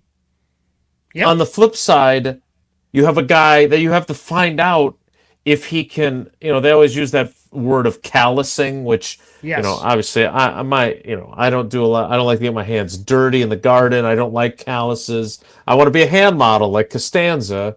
And the idea of callousing him during the preseason while also being afraid that he's going to injure something, I just don't know how you walk that line. And let's say you get him through the preseason without him getting hurt, but he has, 14 carries in 3 games. Is that enough evidence? Because, again, here's the other part of this equation, and LaFleur and Goody, or at least LaFleur was asked about this, like, Chris Brooks, everybody loves Chris Brooks. Everybody loves Chris, like the old Chris Rock show. But he hurt himself training in the offseason and has not taken a single practice rep. He's on the non-football injury list, which is different than PUP because the injury didn't occur under the Packers' purview. But I didn't get a timeline from them on him. And he was the guy that they basically said, look, he's the backup. We love Chris. We paid him. Like, he's the guy, and you don't even have him right now either. But he's not the backup, Jason, because they're not going to give him last year. There have been times in the past couple of years, I should say, even with Josh Jacobs here, when Josh has been banged up, they were completely comfortable giving Emmanuel Wilson a lot of carries. Agreed. They're not going to give, if Marshawn Lloyd and Josh Jacobs are injured, they're not giving Chris Brooks 15 carries. That's not going to happen. I don't see that happening because they haven't shown that they're comfortable doing that. I think they would go get somebody else and give him the carries because I think Chris Brooks does fill a very specific role on this team. But I think that role is kind of a third down back, somebody that they like blocking. And yes, I'm not saying, you're not going to give him the football at all. He'll get a couple of carries here and there, but I don't see him as somebody that they're comfortable. Okay, our guys are down. He's going to be the feature back in the offense. I just don't see that out of Chris Brooks. Last season, he carried the ball 27 times. In his one start, filling in for Josh Jacobs, Emmanuel Wilson carried the ball 28 times. I mean, he carried the ball more times in one game than Chris Brooks carried all year. Yep. So that tells you exactly what Gabe is saying. But again, and if they love Chris Brooks so much, wouldn't they have given him more carries to keep that workload down from Emmanuel Wilson down to closer to 20? Well, what I would say is that I think the thought process now is changed because and I don't understand it. Like, I don't know if was Emmanuel Wilson, I can't imagine this. He did not seem like the kind of guy that would have been one of the malcontents, if you will. But like, he signed with the Seahawks, who have like 9 running backs, or maybe they're down to 7 now. I saw they cut at least one, but like for pennies on the dollar, right? He didn't. Yeah. He didn't even get $2 million. It's like it's one of those contracts, 1 year worth up to $2.4 million. Well, it ain't worth $2.4 million, right? And so he went to a place where he's competing with a bunch of guys. They must have not had any interest in bringing him back, right? So if that's how they viewed him, and that's the different dynamic this time, is maybe part of their thought process is, look, we do need to give Chris Brooks the ball more. We think Chris Brooks can be better. I don't agree, or I haven't seen evidence to tell me that should be their attitude. But I don't know. Like, well, because again, at least there's evidence for Marshawn Lloyd, Jason, in the very limited snaps that we've seen him, whether it's regular season or preseason. You can't deny that the guy's explosive, right? Like you can see, this is why they were interested in him. This is why they drafted him. There have been a couple of those plays that has been non-existent for Chris Brooks. Like there's not one play I can think of where I go, oh yeah, this is why they would want to give Chris Brooks the ball more. Well, the other options they have are also limited. So to your point, I would be curious what they plan on doing once they get to final cuts, if they keep some of the guys that they have in camp, or if they're scouring the waiver wire, because again, maybe Marshawn Lloyd has gotten it all out of his system, and he's going to be durable, and he's going to live happily ever after. But they're certainly not treating him as if they're confident that that's the case. They are the definition of the high side of caution that Mike McCarthy used to talk about. And so, when I asked, I was expecting an answer about preseason action, and instead I got Matt LaFleur talking about how valuable the walkthrough stuff is they do in Lambeau at 6:15 every night. Again, I can stay healthy through the walkthroughs. Mm-hmm. And I am definitely not put together like Marshawn Lloyd is an impressive physical guy too. Like he's cut up, he's explosive, like he is, the Yeet Cannon nickname. That's not a phraseology that I use because I'm not young and hip, but I understand what it means because he looks like he gets shot out of a cannon when he gets handed the ball. How much have you already used Yeet Cannon in your writing at channel3000.com? And how much more do you plan on incorporating as we get closer to the regular season? I may have used it the day that Love said it after a OTA practice. I think that may be the only time I've typed the word yeet. I'm guessing if I... Yeah, Yeet. Yeah, I learned correct. that from... That's correct. Well, but see, here's the thing. I've been down with yeet for quite a while. Sounds like a hotkey button. Could you potentially say that in an older fashion? Like, I don't know if you could have sounded older if you tried there. Are you picking up what I'm putting down? That. Yeah.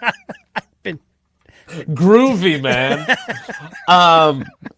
And the only reason I learned it is because that was the favorite phrase of Nathaniel Hackett. He was always talking about yeet. That's where I first learned it. So then when Love brought it up, I was fundamentally familiar with yeet. So bring me the yeet. So if he has an explosive play, whether it's in the preseason, whether it's in the regular season, and you write about him and the game he had, are you going to reference him as... who's referenced to by his teammates as the Yeet Cannon? Will you work that in any of your writing?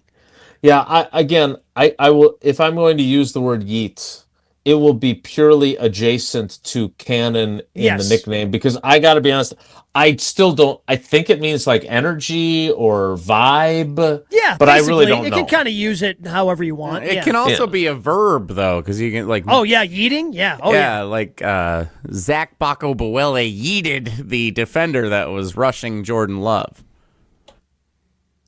Yeah, I'm definitely not going to use the verb version. I'm going to pass on that. Do you want me to get you, because it's the catchphrase also of a WWE wrestler, Jey Uso. I can get you, I'll send you a Yeet t-shirt, Jason. You can wear the Yeet t-shirt to practice. I'm just going to say this about wrestling. I have never. You guys know that Evan Williams has rapidly become one of my favorite guys, one of my go-to guys. And he was obviously He was getting a lot of love from Pete Prisco, by the way, who had his Packers training camp recap that he put up on CBS Sports. And seems like Evan Williams, you're not the only one who has noticed Evan in camp. Pete stood in this doorway and talked to me for like 10 minutes, and one of the things we talked about was Evan Williams. The reason I now like him even more than I did before is, as you know, aficionado that you are, he was at SmackDown last Friday, at the Resch Center, and as I learned from both he and Micah Parsons when I asked them about it, just shooting the breeze in the locker room, kind of a watered down card because SummerSlam was going on the next day up in Minneapolis.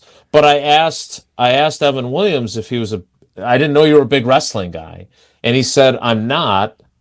My fiance grew up with brothers, and they used to watch it all the time, so she really wanted to go. And I was like, see, not only are you good to your girl, but also you put wrestling in the proper perspective, unlike people like Gabe, who are just addicts for it, which I loved about him. Good storytelling, Jason. Good. Good storytelling is good storytelling. As a storyteller yourself, I would expect you to respect the art form of professional wrestling storytelling. I don't pretend that. My favorite was when he said his fiance loved it, and I said, "Does she know the outcomes are predetermined?" And he said, "She doesn't care," which I think is your policy as well. Now, anytime somebody comes at me for wrestling, oh, you know that's fake. Yeah, so was Game of Thrones, and yet how many people watch that? Yeah.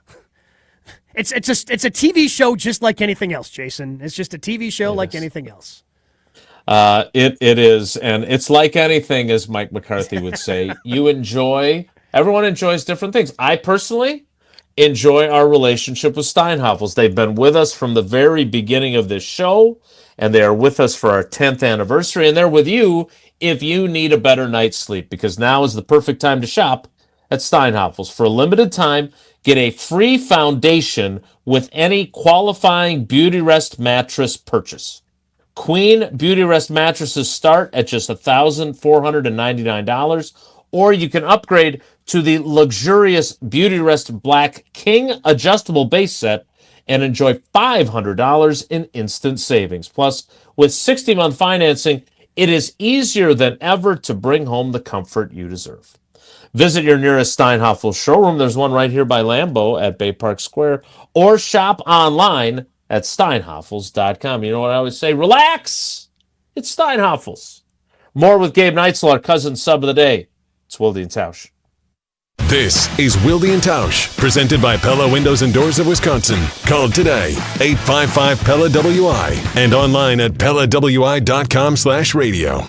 Mark Tauscher here, and whether you're chilling in the stands, cheering on your favorite baseball team in the summer, or keeping those mountains blue in the bleachers as the snow flies at a football game this winter, there's nothing better than watching your favorite team while enjoying an ice-cold Coors Light. Coors Light is brewed with a 3-step cold process: cold lagered, cold filtered, and cold packaged, so it's actually made to chill. The mountains on Coors Light's cold activated bottles and cans turn blue, so when you know it's chilled to perfection, which, besides the cold, refreshing taste, is my favorite thing about drinking Coors Light. Refreshingly cold and only 102 calories, Coors Light is made to chill. Celebrate responsibly. Coors Brewing Company, Golden, Colorado. The Milwaukee Brewers, the Pittsburgh Pirates. Mitchell is in. Contreras on his way to third. It's an RBI double for Christian Yelich. And boy, does that feel good for number 22. Tune in today right here on 100.5 ESPN.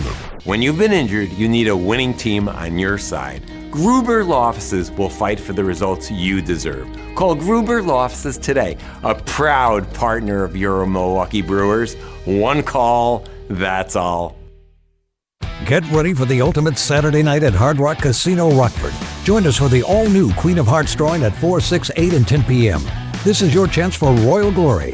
When your name is drawn, choose the right card and you could win a life-changing jackpot, up to $150,000. The longer the Queen stays hidden, the bigger the jackpot grows. Let's Hard Rock with the Queen of Hearts only at Hard Rock Casino Rockford. If you or someone you know has a gambling problem, call 1-800-GAMBLER or text ILGAMB to 833-234. Shopping for new windows and doors shouldn't feel like a negotiation. Pella Windows and Doors of Wisconsin doesn't believe in games. They never inflate pricing, and there's no high-pressure sales pitch. Just premium windows and doors built for long-term comfort, beauty, and peace of mind. Buy direct through Pella, and one trusted team handles everything with Pella certified installers every step of the way. Real pricing, premium quality, no games. Pella Windows and Doors of Wisconsin. Schedule your free in-home consultation today at PellaWI.com. Bringing summer gatherings to the next level is just another thing we do at Celebrations Entertainment. Hi, it's Jeffrey. With rental items like sound equipment, photo booths, and even yard games, you can make your event the party that everyone talks about. Any event like graduation parties, block parties, or even a backyard barbecue can be elevated with fun, interactive items to make everyone ask, "Hey, how'd you pull this off?" Just tell them celebrationsentertainment.com. That's celebrationsentertainment.com. 25 years ago, a generational Bucks team made an unforgettable run. This is the place to be. Write It Up, narrated by Jim Paschke, is the new season of the Behind the Bucks podcast, presented by Gallagher, your trusted insurance broker and HR and benefits consultant. This is the oral history of the 2000-2001 Milwaukee Bucks and their run to Game 7 of the Eastern Conference Finals. Absolute bedlam here at the Bradley Center. Listen now on Bucks.com/plus, the Bucks app, the ESPN Wisconsin app, and wherever you get your podcasts.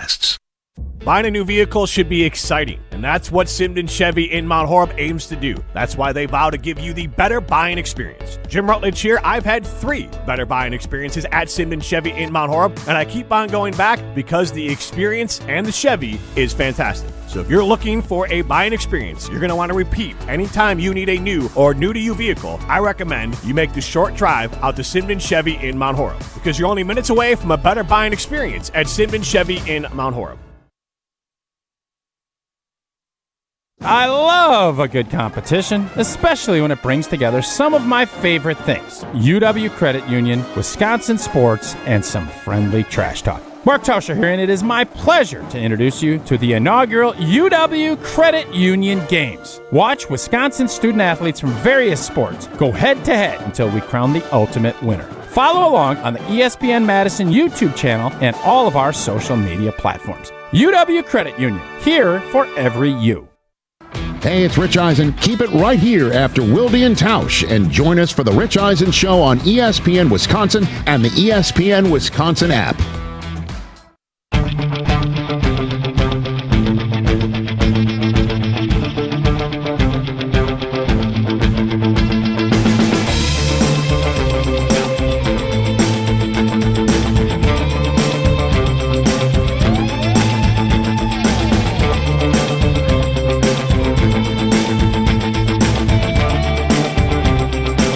Packers getting ready for a practice that is closed to the public but open to the media. Now, to be clear, if you are a railbird, you ain't missing much. I think it's basically going to be something slightly above a jog through. Maybe there'll be a little bit of competitive stuff, but they're not. I don't think they're going to be in pads. It's going to be light work, as the kids say. Yeet. So you're really like the gateway to the public for this practice when you're going to be hosting I try the show. to. Wow. You know, obviously, being able to go to practice is a privilege. Jason Wallers and the PR team here has been great of understanding that I am in a unique position. I don't think there's anyone else in the league who covers the team as a beat writer every single day and does a 3-hour radio show every single day. So I appreciate that they make this possible for me. So I'm not going to be giving away trade secrets. I also don't think there'll be any trade secrets made available for me to share anyway. So it won't be very hard not to do that. But I will say I am extremely appreciative of that. And I thoroughly enjoy it. Like, there were the first few years of this show, I didn't do that, and I always felt like I didn't have as good of a grasp on the team. Now, logistically, I do stand at the far end of the field, and I can tell you about tight end drills to beat the band, because they are the group that works out right in front of me. When they do 11 on 11 and they do it at the far end of the field, slightly less informative would be what I would be in those scenarios. But I thought Goody was informative with his answer to my question, because I'm just, first of all, Gabe, you and I are on the same page here. None of us here are rooting against Trey Smack. No. Like, maybe there are some folks that want, even though they're Packers fans, that want to be right? Because the one thing I have found about folks is, and you can tease me all you want for being unopinionated, it'll keep me from rising to the level of national radio host on ESPN radio, because I got no opinions and they got no use for me, as opposed to you, who does a great job, and I'm not just saying that. But one of the reasons why is because as a beat writer, and I'm guilty of this at times, but I hate confirmation bias. I think this, and then I do this. Quick example. I did a magazine story for Madison magazine on Matt LaFleur. And the interview was conducted as they were driving to the airport to go to New York. Again, bias for Jason and Paula is we took the girls everywhere from baby on. Like, Maddie was nine weeks old when we took her to the NFL meetings, and Virginia McCaskey held her so we could eat. So I thought it was a family trip, and I could have sworn I heard LaFleur say something to one of his kids on the drive. Turns out it was just a parents thing. Well, that's my bias, right? Mm-hmm. That's my bias in action, thinking, who goes on a trip without their kids? Because that's how I am. That doesn't mean how everybody else is. And so when it comes to Trey Smack, do I think it was the right decision to draft him and not have any competition? I don't, but I don't want to be, because he doesn't deserve that. I don't want to be pushing the narrative toward this guy's a failure, this guy sucks. Now, did it maybe color my tone when I asked Matt LaFleur my question the other day? It's aggressive tone, Jason. It was. I'm not proud of that. Tone. You had two guys. You had two guys who made kicks for you last year. You got rid of both of them. So that said, I wanted to ask Goody simply, how do you navigate this? Because there is a lot of scrutiny on the kid, and I understand it's a big boy league and there's pressure. But I want you to evaluate his answer, because I thought, again, I'm not always in agreement with Goody, but I thought he nailed this answer in a big way. Here's Goody a few moments ago talking about the Trey Smack situation. What's the right way to bring a rookie kicker along when you look like that we're all going to be scrutinizing him after the draft? You said, how do you evaluate a kicker? And now Matt doesn't have the officials doing that in practice. Like, how do you demand and require from him, but also make sure that you're not ratcheting up the pressure on him even more? Oh, I don't know. I mean, shoot, being a kicker in the National Football League, you better deal with the pressure, right? I mean, it's just part of it. I think, every kicker in this league, whether he's the only kicker on this team or whether there's three kickers on this team, and you're competing with everybody in the league. That's just the way this is. Pressure on those guys. I think he kicked at a pretty big school that it mattered a lot, and so he's been through pressure.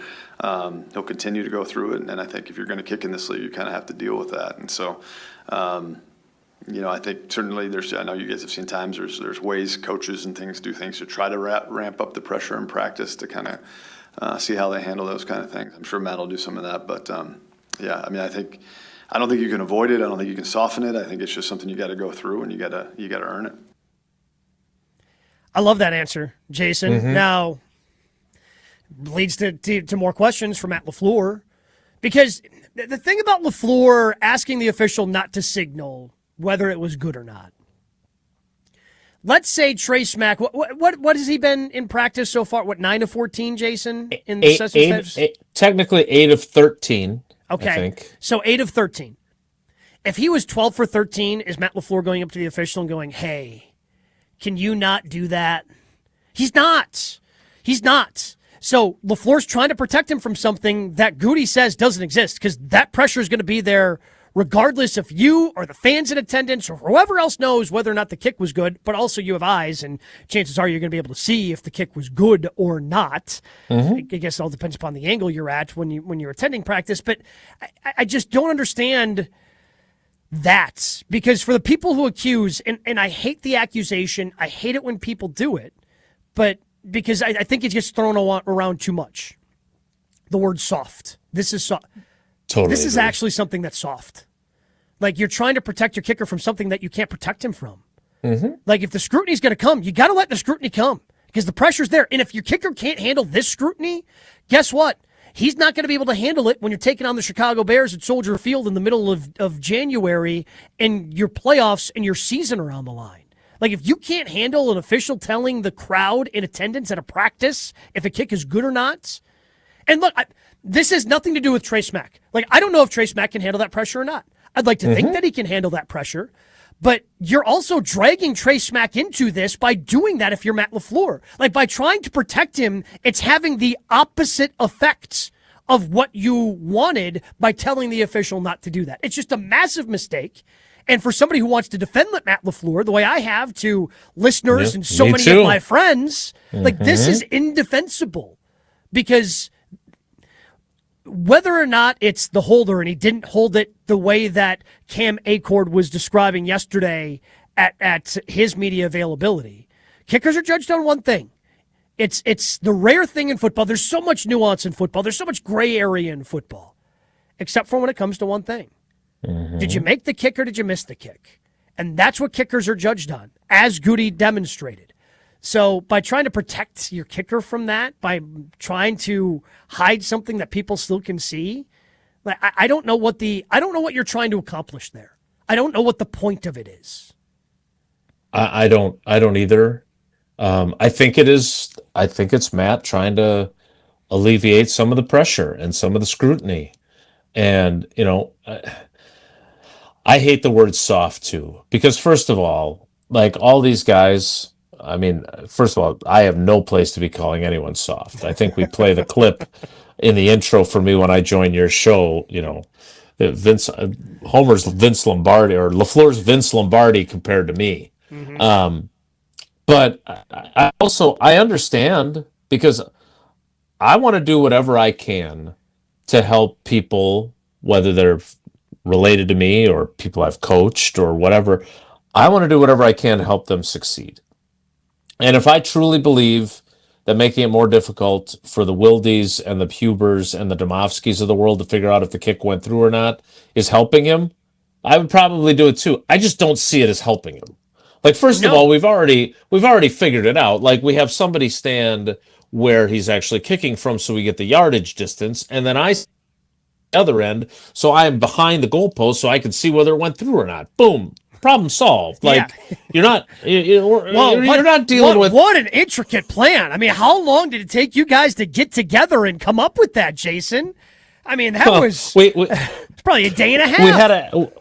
We had to ask John Williams, the offensive lineman, who's a rocket scientist, to really devise that plan for us because we're not smart enough to figure it out on our own. But, like, again, I think you could probably say this about Matt on a number of levels. I think his heart is in the right place a lot. Yes. Right? Like, I also think his heart is in the right place when it comes to guys that he maybe should fire but doesn't. And, the rumblings that I've heard about the Bisaccia thing where, like, he was kind of thinking about firing him, but Bisaccia wanted to stay. And Bisaccia turns around and quits on him. Deuces. Like, I just... I want somebody, and here's the thing, and when I look at the criticism he endured for telling everybody at the NFL meetings, which I respected, that, there were guys that were disgruntled with their roles last year, and it affected their team.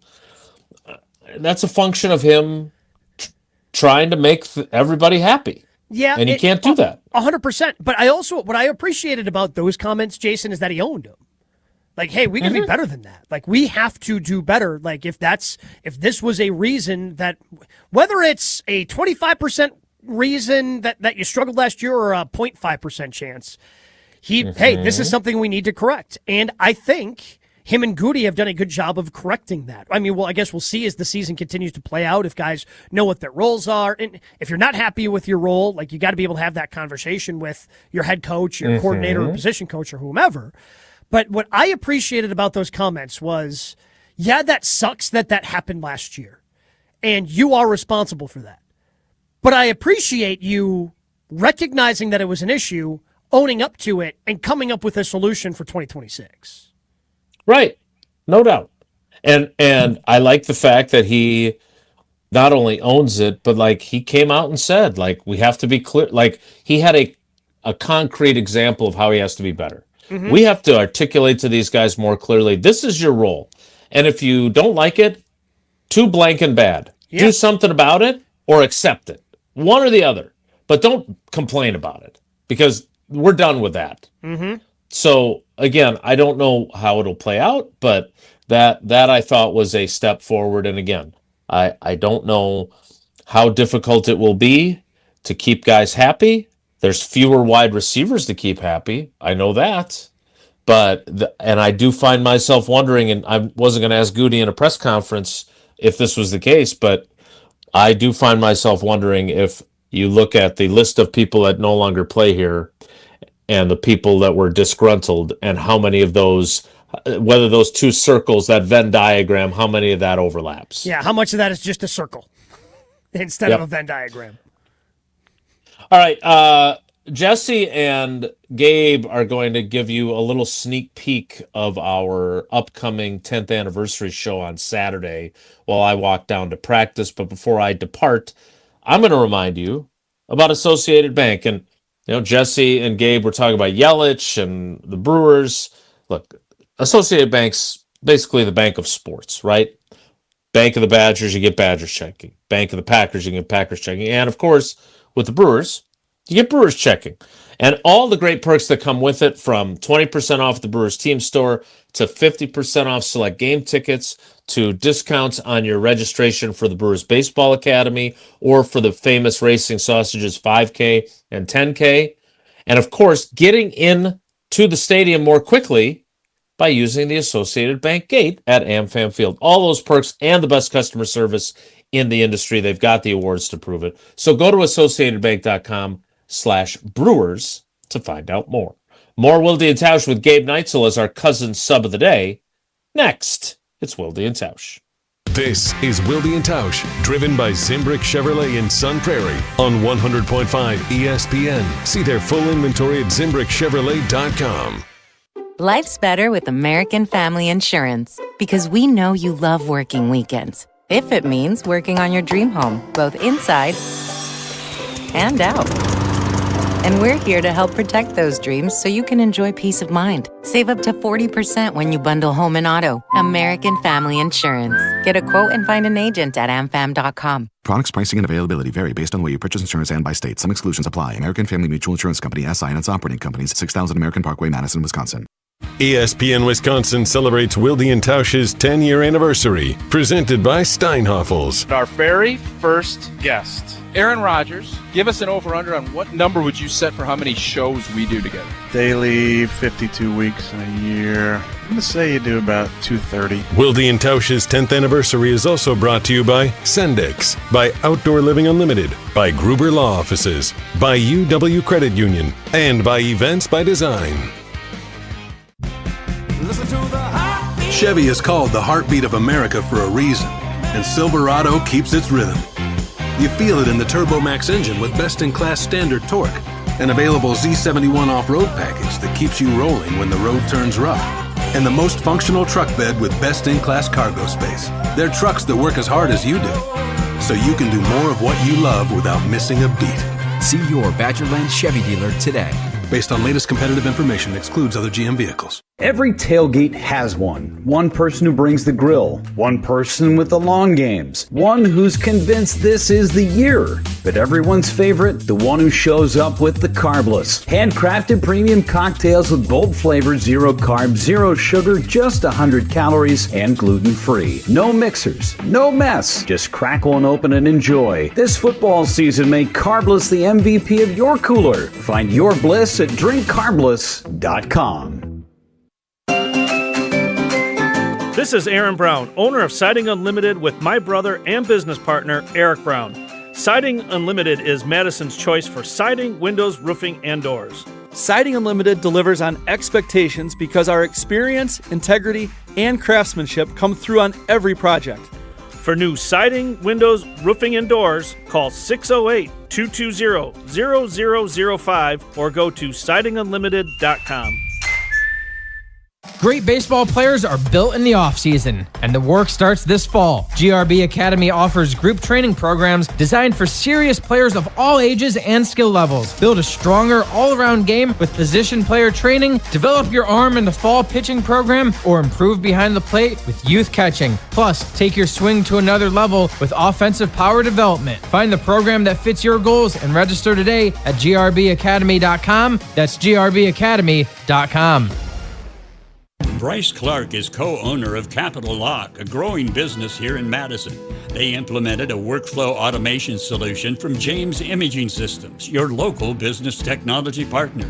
We use DocuWare. It's a document imaging software, helps capture basically all the documents that we have. Such as?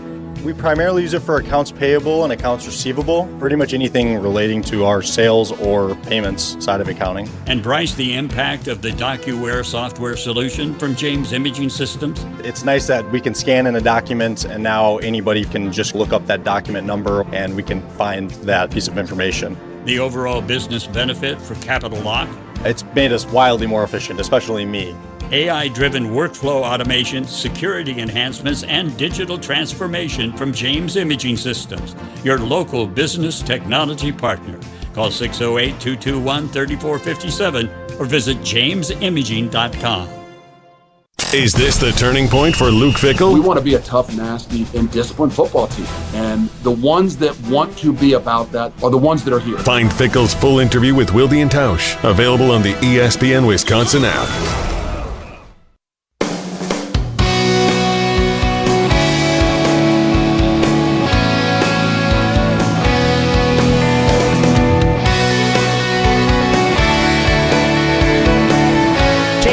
Way down to Packers training camp practice up in Green Bay, as you can see, no longer in his seat. If you're watching along with us on the video stream, Jesse and Gabe for the time being here on ESPN Wisconsin. It's Wilde and Tausch, and on Saturday morning, we have something really fun planned. The Wilde and Tausch 10th anniversary special, set to air this Saturday morning, 9 a.m. to noon Central Time on ESPN Wisconsin, the ESPN Wisconsin app, reflecting on the last 10 years of Wilde and Tausch on the actual anniversary of the first show ever, August 8th, 2016. Tausch wasn't taking vacation 10 years ago? He did not have August 8th off in 2016. No, okay. Interesting that... good for him. He was working in August then. I don't know. A lot has changed in 10 years. Gabe, before we play a little sneak peek for everybody to enjoy of what's coming up on Saturday, is there a moment of Wilde and Tausch that stands out most to you as someone who has consumed the show over the last 10 years very consistently? I don't know if it's necessarily just one moment, but when you had asked me about this, the thing that stood out is, and Tausch has been creative with the headlines over the years, but I mean, this was, Jordan Love's first year when, he was doing the singing ones and all that and recording all the different songs, to the point where then for the playoffs, he got us all involved. Like, we basically all recorded throughout the lineup on ESPN Wisconsin, ESPN Madison, Milwaukee, like everybody's getting involved, like all recording songs. Josh from Heartland, shout out to him. He came in, helping us record all these different songs, writing these different parodies. We did a Huey Lewis in the News one for Jen, Gabe, and Chewy that Chewy absolutely crushed. So, yeah, I would say that kind of being, the connective tissue during that Packers playoff run that year of having everybody have fun and record different songs. That's the one that first stands out to me as a moment in my head. We will have, I'm happy to share, an entire segment of our 10th anniversary special dedicated to headlines over the years, going back to Kissing Cousins, the greatest prediction in show history, all the way up through the musical renditions in that 2023 season and more. That's all part of the fun coming up Saturday morning. Wilde and Tausch's 10th anniversary presented by Steinhoffels. As a little sneak peek, here is about 4 minutes of a conversation the guys had with Mike McCarthy in his gap year in 2019. This was 1 year almost to the day, 1 year after he was fired as the head coach in Green Bay, and it was about a month and a half before he was named the new head coach of the Dallas Cowboys. So here's a little sneak peek of the Wilde and Tausch 10th anniversary special coming up on Saturday morning. Mike McCarthy with Wilde and Tausch in 2019. Here's the thing that I wanted to ask you first, because you even made a wisecrack about it when you walked in here, that I love my drama. Love. Look. I'm not in the mood for drama tonight, Jason, he said famously after the Fail Mary. And then he went and used exactly what I asked to inspire the team and use it as a galvanizing moment. But the moment that I was obviously struck by, because as I was saying to Tausch, one thing you and I definitely have in common is we're passionate about our families.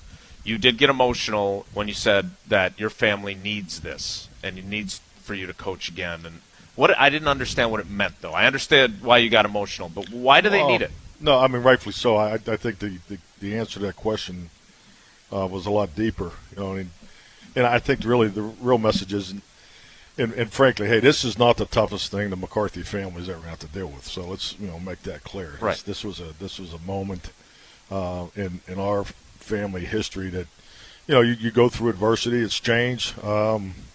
Very public, and we weren't quite ready for it. In the reality of it, it's a really good experience though. And with that, we need this because I think it's important for us to take advantage of this blessed opportunity that hopefully is in front of us here in another 6 weeks or so, or ever how long that is. How did your family handle the criticism? Because they were hearing the same stuff after the way the season was unfolding last year. How did they handle it? Well, I mean, it's not something you sit around and talk about at the dinner table. We tried to operate on a high road mentality, and I think the biggest thing is just answer questions. And frankly, if I could have done a much better job, and that's really I go back to the preparation. I'm probably talking about it more. Just say, hey, this is what's going to happen, and this is how this goes, and this is part of the business, and we really didn't have any of those conversations beforehand, and then all of a sudden we were in the midst of it, and we had kids going to school that weren't really ready to go back to school, and hey, there's not too many families that don't go through it, in our profession, but just to be thrust into it and going through it, like I've said many times, the last 8 or 9 months, this year has been a gift for me personally, and I'm very thankful for it. How difficult Mike Sherman, when he got fired, thought he was going to live in Green Bay, because it is a fishbowl, and you going out to a festival or going out anywhere, people are going to still view you as the coach of the Packers. How difficult has that been? Well, you definitely have to engage into your sense of humor on a daily basis. Oh my God, I should have started writing the things down that happened, because it'd be a heck of a book, just the most funny, uncomfortable moments. But do you have one? Oh yeah, a bunch of them. We just had one the other. Well, it's has too much drama, and I'm not trying to make any news today with Wilde over here on my left. But I think the first most important thing I need to say, to your question is, I can't say enough about this community. I mean, unbelievable, and that's why it's a joy to live here. I mean, it really is. I mean, it's 10 degrees outside, but it just got in from LA last night, but it's a joy to live here because of the people. I mean, there's not too many days that go by where someone doesn't thank you for the job that was done, and both on and off the field. I think it really resonates with the people here. But the reality of it is, I'm more than just a coach. This is my home, and the people in this community recognize that, and they have been awesome. I mean, from the school with the kids, neighbors, friends. So that part has been easy. I mean, it really has. It's really the people that don't know you live here. It's just like basically, every once in a while you get, hey, like, what are you still doing here? I live here.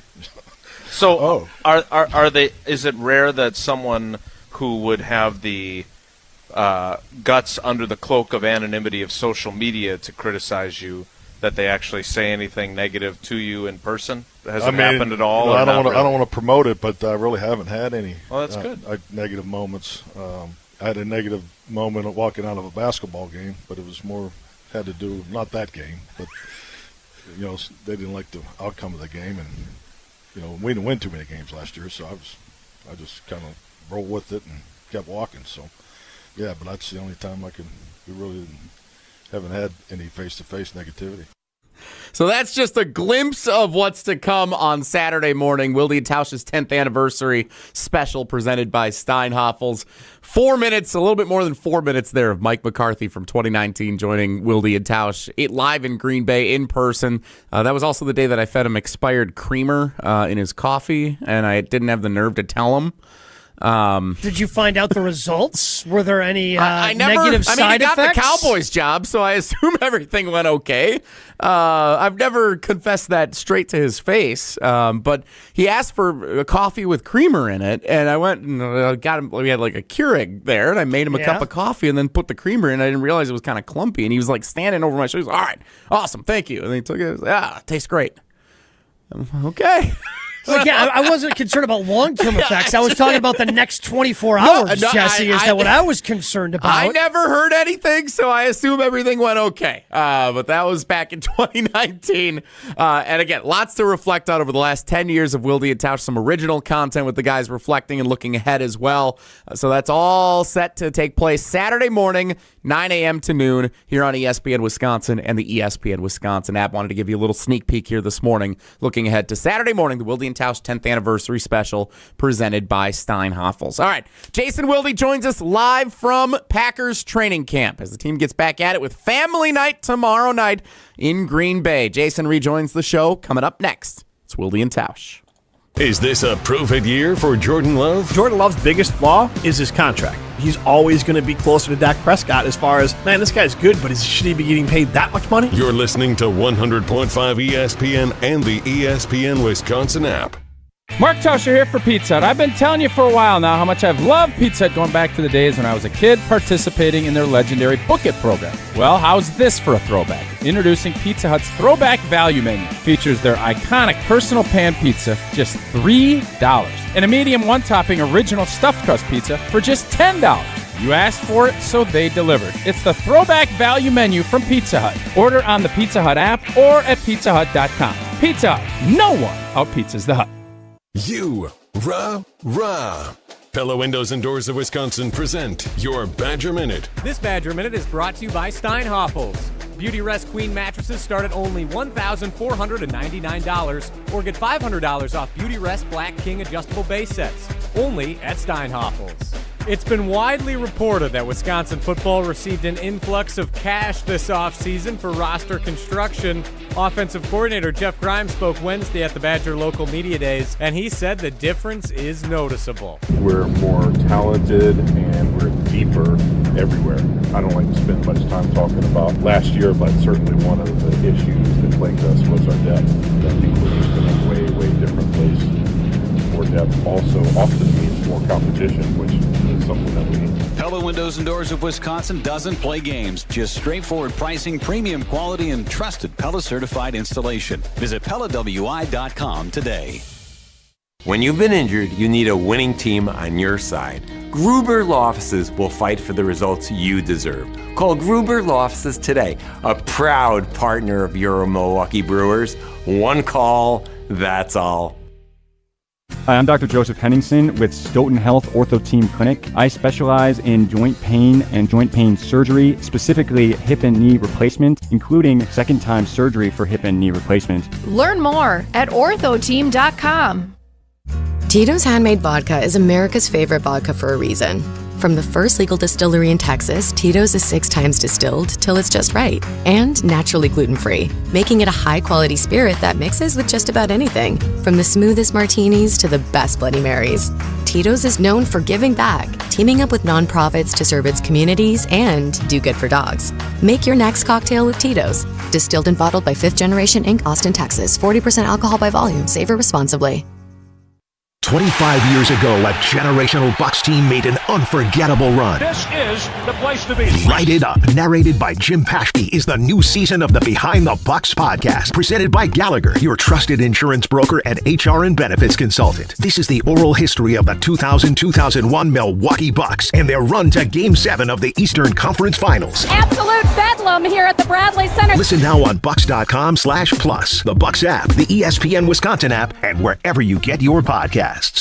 Brian Butch here. From high school All-American to Division I to the pros, I've spent a lifetime putting in the work. Right now, score one of the best deals of summer with the Iron Jock Basics Bundle. Get a premium t-shirt, a pair of performance boxers, and crew socks, all for just $57.50. Iron Jock gear is built for comfort with moisture-wicking fabric, 4-way stretch, and silver ion technology that helps you fight odor-causing bacteria. It's everyday performance at an unbeatable price. Don't wait. Head to ironjock.com and grab your basic bundle today.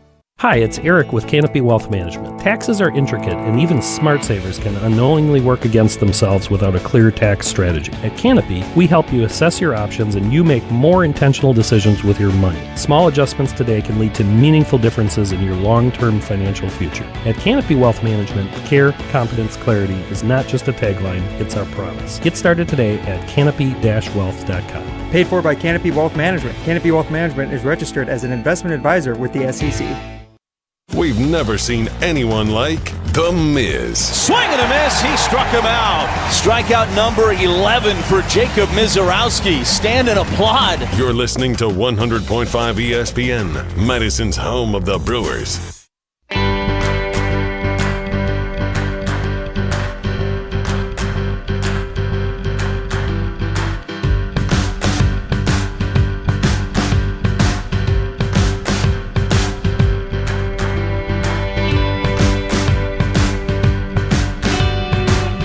Packers going through practice at Rainitzky Field.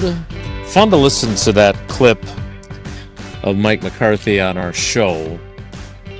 And he was, I'm sure Pittsburgh beat writers are enjoying their interactions with him as well. Not always, but most of the time. Again, the anniversary show Saturday, 9 to noon.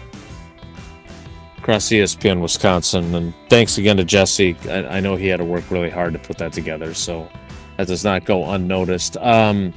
We have a tidbit of, and I don't want to oversell it, but a tidbit of, I guess it qualifies as breaking news.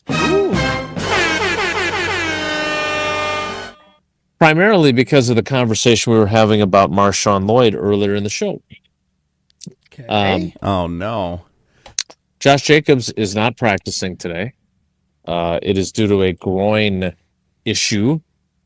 It is not thought to be long-term, so there's not like a panic or major concern there.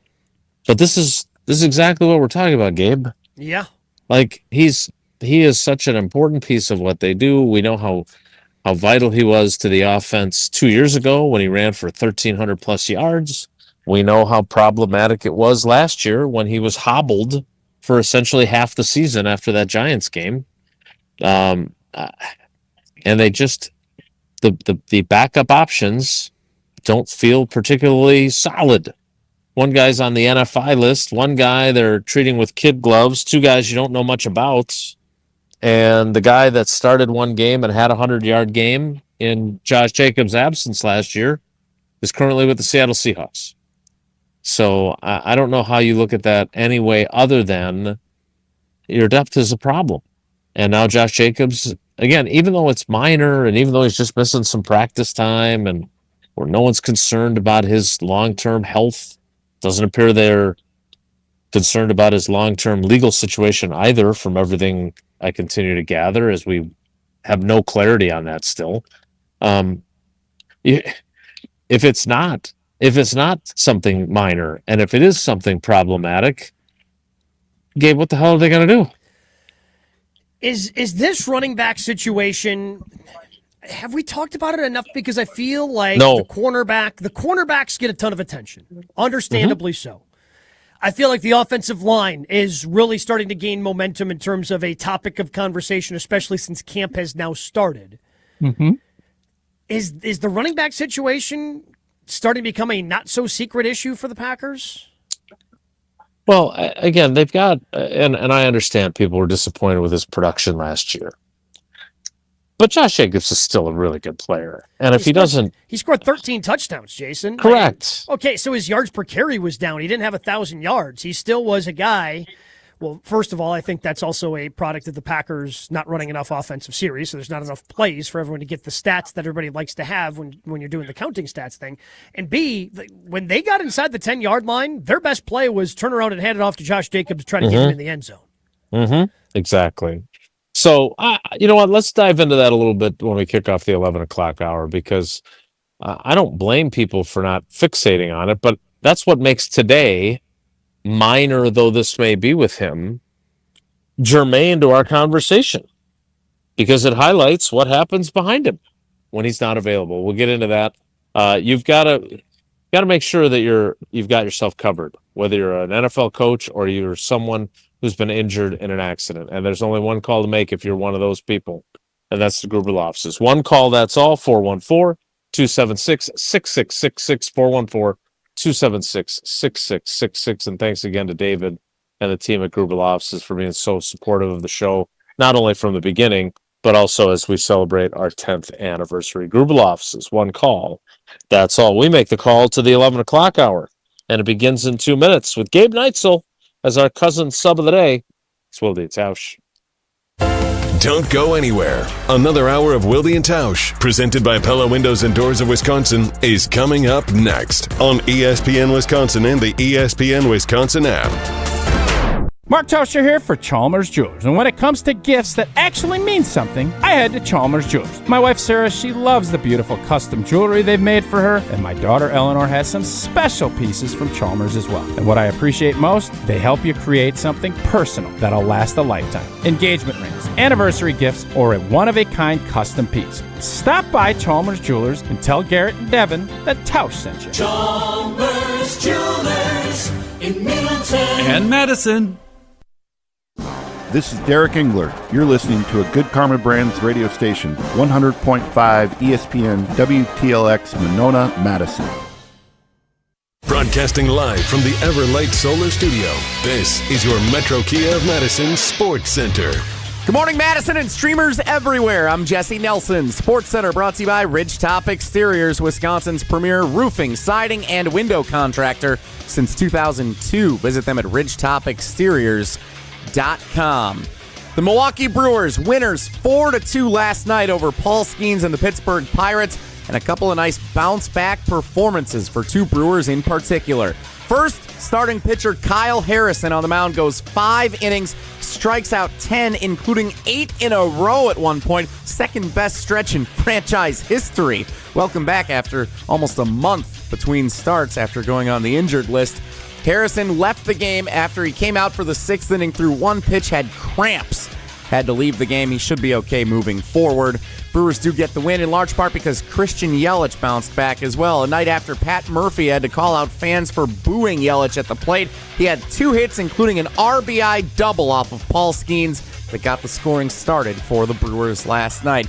Two teams back at it for the final game of the 4-game set this afternoon. 1:10 first pitch. First look at Dustin May, acquired at the trade deadline. He's the starting pitcher for the Brewers this afternoon. Listen to it on 100.5 ESPN. Metro Kia of Madison, Madison's trusted Kia dealer. Stop into Metro Kia on the east side of Madison or metrokiaofmadison.com.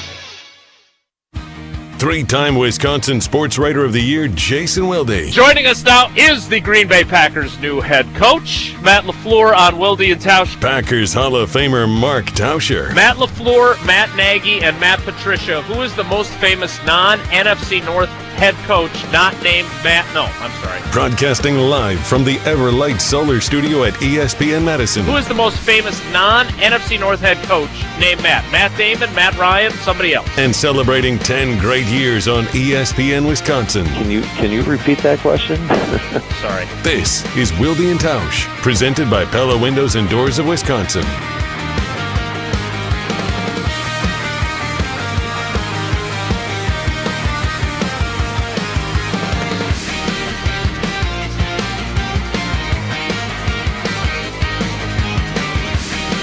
The 11 o'clock hour of Wilde and Tausch begins now. We have a future Pro Football Hall of Famer at practice today. And from where I am standing to where he's standing underneath the tent right now, if you gave me 3 throws with a football, I think I could hit him at least once. Oh, okay. I would say it's probably a 20-yard throw, so I think I'd have a better chance with like a tennis ball because I'm pretty accurate when the dogs are playing ball with me. Football, I'm not sure, but he is seated at a high top table underneath the tenting where the VIPs get to hang out at practice, even though there's no actual fans here. There is J.J. Watt here watching practice. Watt watch. He's got a pretty big assignment week 1 because he's part of that number 1 team now at CBS with Tony Romo on hiatus, on leave as his legal issues figured out. Indeed. So I mean, we're going to get JJ in. I mean, that's the assumption, right? We're going to get JJ in. No doubt. Jimmy and JJ. I think that's true, and funny that you said that the way you did, Jesse, because my first thought was, hey, it's a live version of Watt Watch. Boy, did we ride that for a long time for a guy that never ended up here. Like, that was... He wanted it, though. It lasted like 2.5 weeks. It wasn't even that long a time. It was like literally like 3 weeks that felt like an eternity. Right, and I guess my question, we'll get back to the running backs forthwith, but I guess I find myself wondering now after watching him add Javon Hargrave, Zaire Franklin, Keyshawn Nixon is 29 years old, Aaron Banks is 29 years old. I find myself wondering if today's Goody he would have actually signed him. Yeah, I think so too. If JJ was at the end of his career right now, I think he would have had a better chance at signing with the Green Bay Packers. Yeah, I agree. I know there are certain fans in our YouTube comments, although I can't watch that on the sideline because that's just way too much. It's just a lot of distraction. I just can't. Exactly. I can't. It's bad enough I'm trying to watch a practice, but I know that there's people that think I don't like Goody. That's not true, but I have disagreed with him a lot. I'll admit that. I've probably criticized him more than maybe anybody else that covers the team, but I have to give him credit because especially if Zaire Franklin plays really well this season, like he's adapted, right? Yeah. And there was a time where he would just say, no, we can joke about it all we want. But when I asked him about it being a clear line of demarcation at age 30, when I asked him in February, and he denied that was the case, I'm not saying that's why he signed or traded for the people he did, but there's no denying that there was that line previously. It may be gone now, but at the time of the question, it was there. And I respect the fact that he's made some adjustments based on where his team is. I think it also helps that the 2 guys who ended up here were guys that Jonathan Gannon wanted, and they wanted to play for Jonathan Gannon. I would agree. I think that helps. And if both these guys perform well, Jace, because he could revert back to his old way. Oh, see, I knew I shouldn't have done this. But if they both perform well, could open the door for more veterans down the line. Open it a crack. Right? Yes, let's be honest. I'm not saying he's going to go out and sign, 5 guys over 30. I still think he wants, and understandably so, it's a young man's game. And that's, a lot of guys that cross that 30-year-old threshold will be more injury prone. Some are, some aren't. And I think you just have to be selective with the ones that you're willing to bring in, especially if they're coming in from the outside the way that Zaire Franklin and Jonathan Hargrave are. Packers having some fun with, and I'm not giving away any secrets, but they're doing a few trick plays today. Oh. So that's fun. I don't know if we'll ever see them in a game, but that's always a nice... you can tell the guys enjoy that, right? They get a kick out of that. So these guys are a bunch of kids anyway, so they're excited about it. In your time as a youth sports coach, have you ever drawn up any trick plays? No, because my coaching has been largely limited. Like, obviously, I don't coach football. Yeah. I coached basketball until Sydney decided to focus on volleyball, and she's incredibly happy, and I still miss it, but she's happy, which is the most important thing. Not that I'm bitter at all. But I drew up some humdingers now. I drew up some pretty good misdirection and setting a bunch of screens. Well executed, too. So credit to the girls. And then obviously when I coached them in softball, I took the Tausch approach of we should be running on the catcher at every opportunity because the likelihood of the catcher throwing anybody out is slim to none. But there's no real trickeration there. I mean, we didn't do like a fake pickoff play where the first baseman's hiding the ball in her glove or anything. But no, I don't. You seem more of a trick play guy, quite frankly. I mean, I don't have a coaching resume, Jason, but we had one when I was in 8th grade playing basketball. We had a really good one where, like, it had to be you're inbounding underneath the basket, and the coach calls out. I forget whatever play number it was, but hey, play four. So again, you got to be selective when we ran this. But I would take the ball out, and then a really good friend of mine would just start yelling. Dave, what are you doing? I can't believe it. I'm supposed to take the ball out on play 4. How are you just like going nuts to the point where the other team's like, what's going on here? But as he's yelling, he's walking closer to me. And because we're underneath the basket, everyone's like, oh, you kind of look at him to maybe take a step away because he is letting me have it.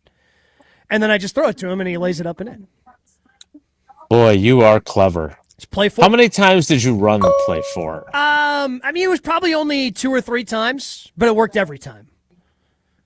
I will say that I do enjoy the one moment. It wasn't a called play. It was just, and this is one of the reasons why I miss her playing basketball. I always loved the defender with his, or her in this case, back to the inbounder. And she nobody was open. So she did the bounce it off the defender, catch it once she's in bounds, and then she made a great pass to somebody cutting for a layup. And I was like, all right, that's a high basketball IQ. I'm proud of you. And I had nothing to do with it, which is even more important. We'll get back to our running back conversation. I did want to explore that further because of what's happening today with Josh Jacobs not participating because of a quad injury. So I do think that that's an important topic to get to. But before we can, I'm going to tell you again, as I always do, about Potawatomi Casino Hotel. I noticed today, by the way, drove on a different side of the stadium that I'm not usually on. It's the old side that we used to go in before they moved our offices. Huge new gate, Potawatomi Sportsbook gate. And the signage is enormous. Like, I was like, whoa, that's huge. But guess what? If you love the sportsbook, great. Go. Have fun. You don't have to, though, to enjoy Potawatomi Casino Hotel. Start with the stay. Biggest hotel rooms in Milwaukee, nearly 500 beautifully designed rooms and luxury suites that are perfect for a weekend reset, a date night, or celebrating something big. You can get room service, or also, if you're hungry, you can go to all the different restaurants that are within Potawatomi Casino Hotel, whether that's Dream Dance Steakhouse, The Marketplace, Rockin' Brews, Ruyi Asian Kitchen, Canal Street Cafe, or Cream City Coffee Company. You're going to find food and drink specials happening all the time. And if you're planning a wedding, a birthday, or an anniversary, their event spaces are built to make it unforgettable. Elite play, luxury stay, bet on flavor at Potawatomi Casino Hotel. More Wilde and Tausch with Gabe Neitzel as our Cousin Sub of the Day. Cousin Subs, we believe in better. Stick around. This is Wilde and Tausch, presented by Pella Windows and Doors of Wisconsin. Call today, 855-PELLA-WI, and online at PellaWI.com/radio. Dealing with storm damage? That's never fun. That's why homeowners are turning to Everlight Solar for roofing and exterior repairs done right. They handle the entire process, from insurance claims to fixing your roof with one trusted team. Less stress, faster solutions, and a home that stays protected from the elements. If your roof took a hit, Everlight's got you covered. Visit EverlightRoofing.com to get started today. That's EverlightRoofing.com. Everlight, a proud partner of Wisconsin Athletics. Good Karma Brands is proud to be an equal opportunity employer, providing equal employment, development, and advancement opportunities to all teammates and applicants. To learn more about careers with us, please send an email to talentacquisition@goodkarmabrands.com. That's talentacquisition@goodkarmabrands.com. Tito's Handmade Vodka is America's favorite vodka for a reason.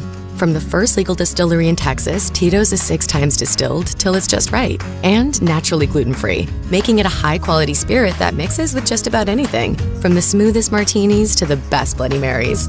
Tito's is known for giving back, teaming up with nonprofits to serve its communities and do good for dogs. Make your next cocktail with Tito's. Distilled and bottled by 5th Generation Inc., Austin, Texas. 40% alcohol by volume. Savor responsibly. Your Honda gets you everywhere. When it needs service, you need Zimbrick Honda service. Their customer service is second to none, and you can experience it for yourself at 2 convenient Madison service locations on Fish Hatchery Road and Grand Canyon Drive. From simple maintenance to expert repairs, Honda certified technicians handle it all. Stop in for an express oil change at Fish Hatchery Road on Saturdays. No appointment necessary. Part of the Madison community since 1973. Shop local. Shop Zimbrick Honda. Okay, that's all for today. I'm a teacher, and I've got a big job. I shape the mind of every student who walks through my classroom doors. But my department isn't the biggest in school. You know what is? Athletics. And it's the athletic administrator who makes it all happen. So while you're thanking me for all that I do, thank them too. They deserve it. This message presented by the NIAAA, the National Interscholastic Athletic Administrators Association. Looking to buy your next home or ready to sell and move on to bigger and better things? What's up, Madison? It's Stacy from Bruner Realty. Ready for some fun in the sun this season? Let's get housed. Nobody knows what the future holds. The longer you wait to find your next home, the better chance you'll be paying more for it than you would be today. Don't miss out on what could be the best opportunity to find your dream home. Contact our team at BrunerRealtyInc.com to get started. That's BrunerRealtyInc.com. Let's get housed. Looking to take your baseball game to the next level? GRB Academy's annual Top Prospect Camp is Sunday, October 11th, bringing together some of the best talent from across the Midwest. The camp is open to high school position players, pitchers, and catchers in the 2027 through 2030 graduating classes. Space is limited, and registration closes once capacity is reached. Don't miss your chance to compete and showcase your skills among the best of the Midwest. Register today at grbacademy.com. That's grbacademy.com. Mark Tauscher here, and you know I love a smart play from the pocket. That's why I joined UW Credit Union. With their mobile banking app, I can make smart plays from anywhere. And with rewards checking perks like early payday, I score my money sooner. Stop by any of their local branches or visit uwcu.org to join and make the smart play by becoming a UW Credit Union member like I did. Federally insured by NCUA. Terms and conditions apply. Wilde and Tausch on 100.5 ESPN is brought to you by Everlight Solar. Save money, save the planet. Everlight Solar.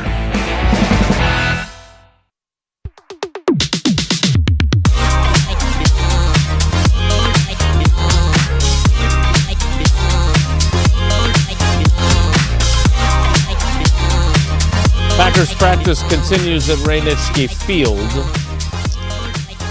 Quick old school movie reference that Jesse probably won't get, and Gabe might even be too young to get. But I was thinking after I get done with the show, I'm going to walk over by JJ Watt. And I don't like to take pictures with people, but I feel like he and I should take a picture together, and it would be a recreation of the famous 1980s film Twins.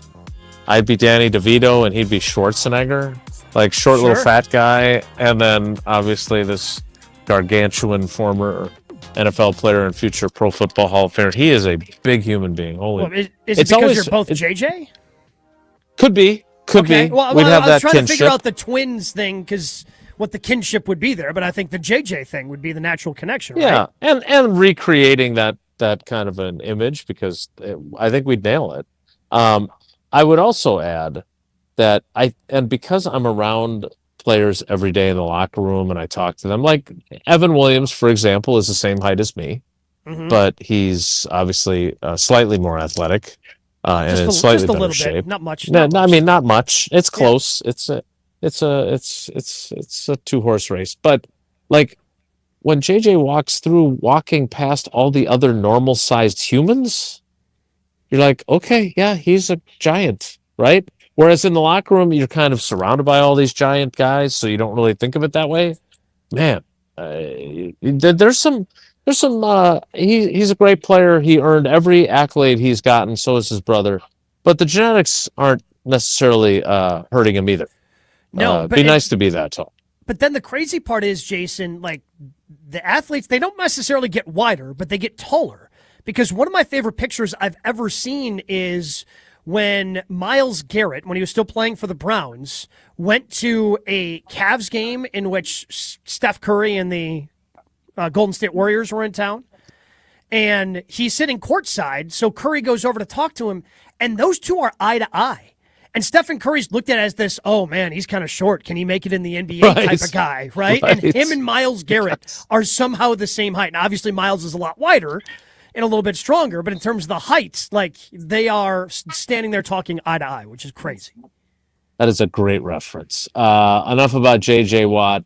I've watched Marshawn Lloyd go through his reps.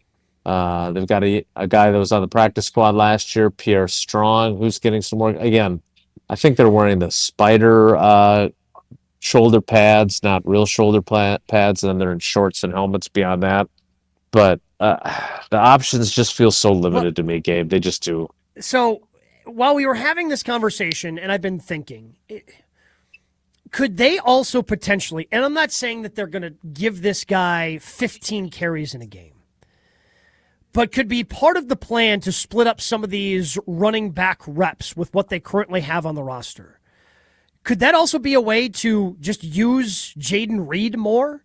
Because I asked you earlier in camp last week when you were on Jen, Gabe, and Chewy about, is Jaden Reed still basically working just as the inside slot guy, or are they trying to get him reps on the outside? And you said a little bit on the outside, but not really any more or less than what's been in the years past. Is that a way, now that you've paid him especially, a way to try to get him more touches, to manufacture more touches for him?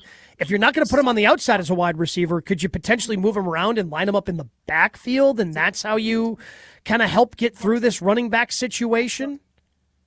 Sir, I wouldn't rule anything out, Gabe. I keep hearing the echo of Matt LaFleur saying after, I think it was during the 24 season, because look, we tease you all the time about your view of him, but the fact of the matter is the guy's been supremely productive, especially on a number of snaps versus production basis, right? 100%. It's impressive that he led the team in receiving his first 2 years, despite and it's a stat that still blows my mind. He has never played 80% of snaps in any game in his NFL career, which is just that's rare for a wide receiver, Jason. But one thing that Matt LaFleur also said during that, I think it was the 24th, I think it was his second year, where he basically said, look, we got to stop sending them around on jet sweeps all the time and getting them blown up by linebackers. Mm-hmm.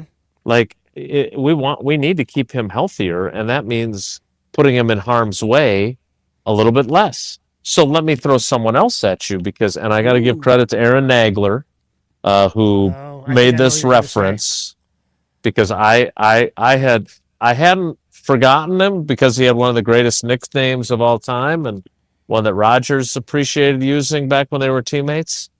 What about Sky Moore in something of a swerving Tyler Ervin role, where he can do those types of things? Because Sky Moore, I mean, basically, Goody pronounced Sky Moore on the roster today. Yes, that is the one thing I saw on social media, Jason, from everybody, from Goody's availability, is that Sky Moore is on this roster, which, A, good, because you're actually caring about special teams, but B, it also seems like they want to use him on offense. And I love that you brought up Tyler Ervin, because there was a moment when he was on the team where when Tyler Ervin was hurt, the Packers had a harder time figuring out how to replace that role than Devontae Adams when Devontae missed games. It's true. That's 100% true.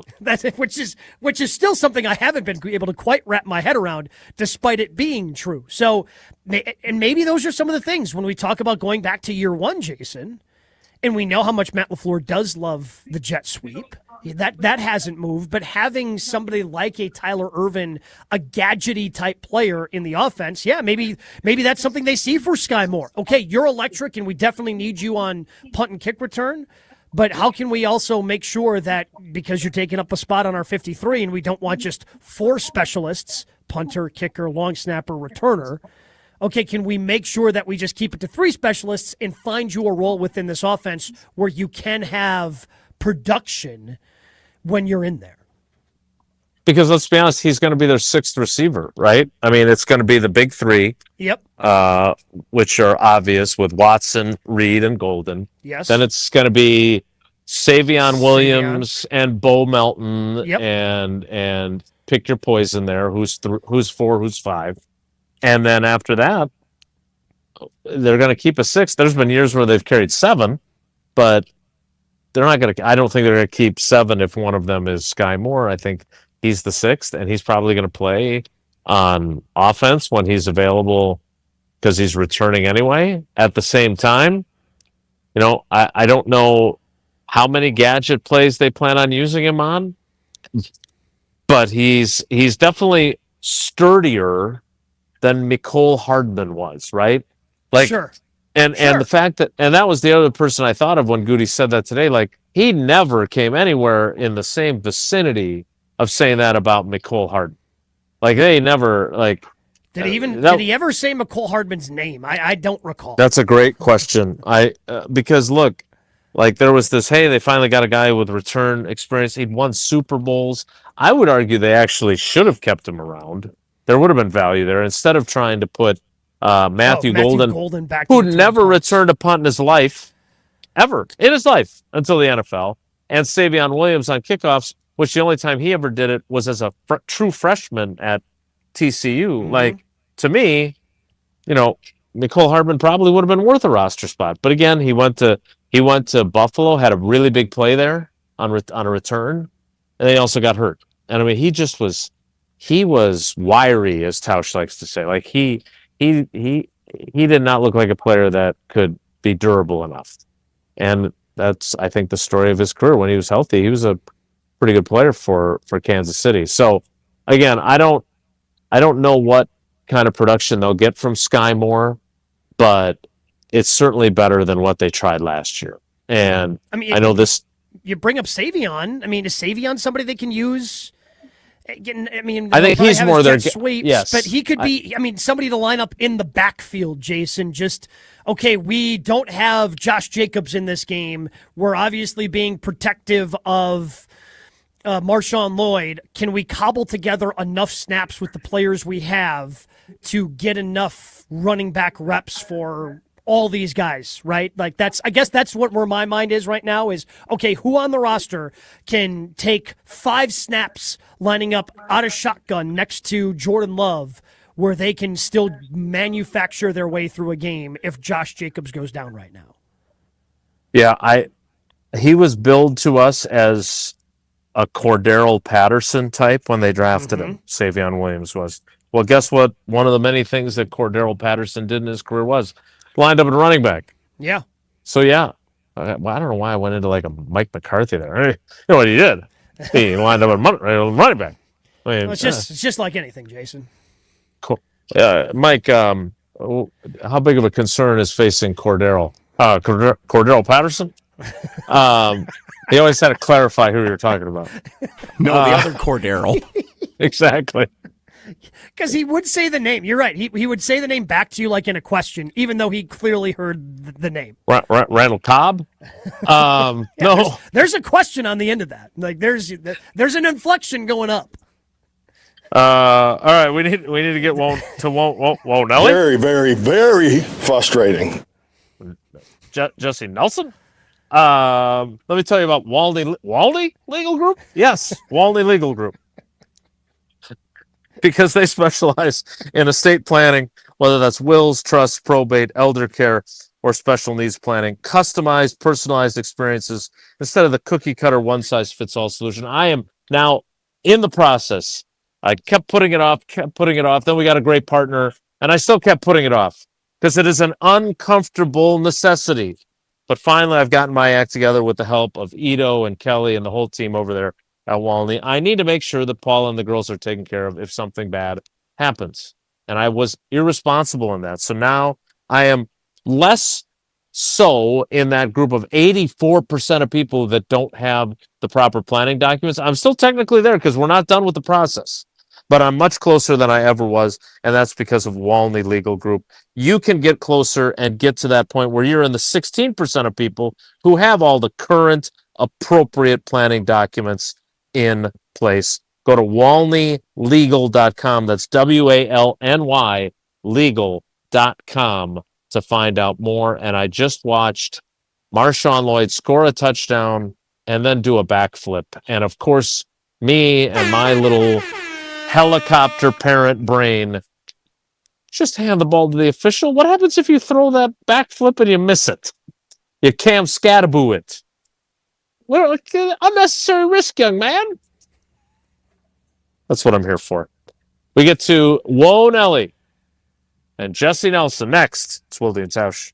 This is Wilde and Tausch, driven by Zimbrick Chevrolet in Sun Prairie on 100.5 ESPN. See their full inventory at ZimbrickChevrolet.com.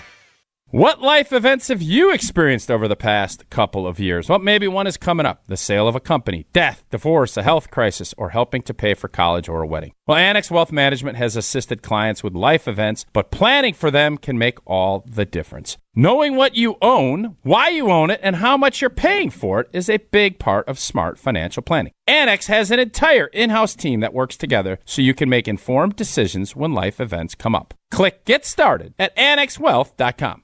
The Miz is filling out the punch card. Struck him out swinging. Brings home the pitch. A swing and a miss. He struck him out. Strike three called with a slider. The fourth consecutive Miz punch out. Stacking up K's left and right. Another double-digit strikeout effort here from Miz. Tune into every start from the NL Cy Young leader. Swing and a miss. He struck him out. Go back and watch that inning over and over again. Right here on 100.5 ESPN, Madison's home of the Brewers. Bringing summer gatherings to the next level is just another thing we do at Celebrations Entertainment. Hi, it's Jeffrey. With rental items like sound equipment, photo booths, and even yard games, you can make your event the party that everyone talks about. Any event like graduation parties, block parties, or even a backyard barbecue can be elevated with fun, interactive items to make everyone ask, hey, how'd you pull this off? Just tell them celebrationsentertainment.com. That's celebrationsentertainment.com. At J&K Security Solutions, protecting your home or business is more than just a priority. It's what we do. I'm President Jeffrey Beckman. Since 1987, J&K Security Solutions has been committed to providing Madison and southern Wisconsin with dependable security solutions. Whether it's security, fire, or the latest automation solutions, go to jksecurity.com to see how J&K can help keep your home or business secure. Get protected now at jksecurity.com. Mike, what's one of the most important questions people should be asking about metal roofing? It should be who's doing the installation. It takes focus, precision, and technical experience. We'll answer all your questions. After all, we are masters of metal roofing. I'm Mike. And Mary Sweta. Enjoy the long-lasting architectural strength and beauty of a Sweta metal roof. SWITA metalroofing.com. Sweta Metal Roofing, the last roof you'll ever need. Shopping for new windows and doors shouldn't feel like a negotiation. Pella Windows and Doors of Wisconsin doesn't believe in games. They never inflate pricing, and there's no high-pressure sales pitch. Just premium windows and doors built for long-term comfort, beauty, and peace of mind. Buy direct through Pella, and one trusted team handles everything with Pella certified installers every step of the way. Real pricing, premium quality, no games. Pella Windows and Doors of Wisconsin. Schedule your free in-home consultation today at PellaWI.com. Coors Light presents To Chill or Not to Chill. When your friend skips your favorite song on the playlist. End the friendship. Or choose chill because that song lives rent-free in your head anyway. And you planned ahead by bringing Coors Light to the party. And the sound of that ice-cold can cracking open was music to your ears already. Coors Light. Choose chill. Celebrate responsibly. 2024 Coors Brewing Company, Golden, Colorado. Chevy is called the heartbeat of America for a reason, and Silverado keeps its rhythm. You feel it in the Turbo Max engine with best-in-class standard torque, an available Z71 off-road package that keeps you rolling when the road turns rough, and the most functional truck bed with best-in-class cargo space. They're trucks that work as hard as you do, so you can do more of what you love without missing a beat. See your Badgerland Chevy dealer today. Based on latest competitive information, excludes other GM vehicles. The Milwaukee Brewers, the Pittsburgh Pirates. Mitchell is in. Contreras on his way to third. It's an RBI double for Christian Yelich. And boy, does that feel good for number 22. Tune in today right here on 100.5 ESPN.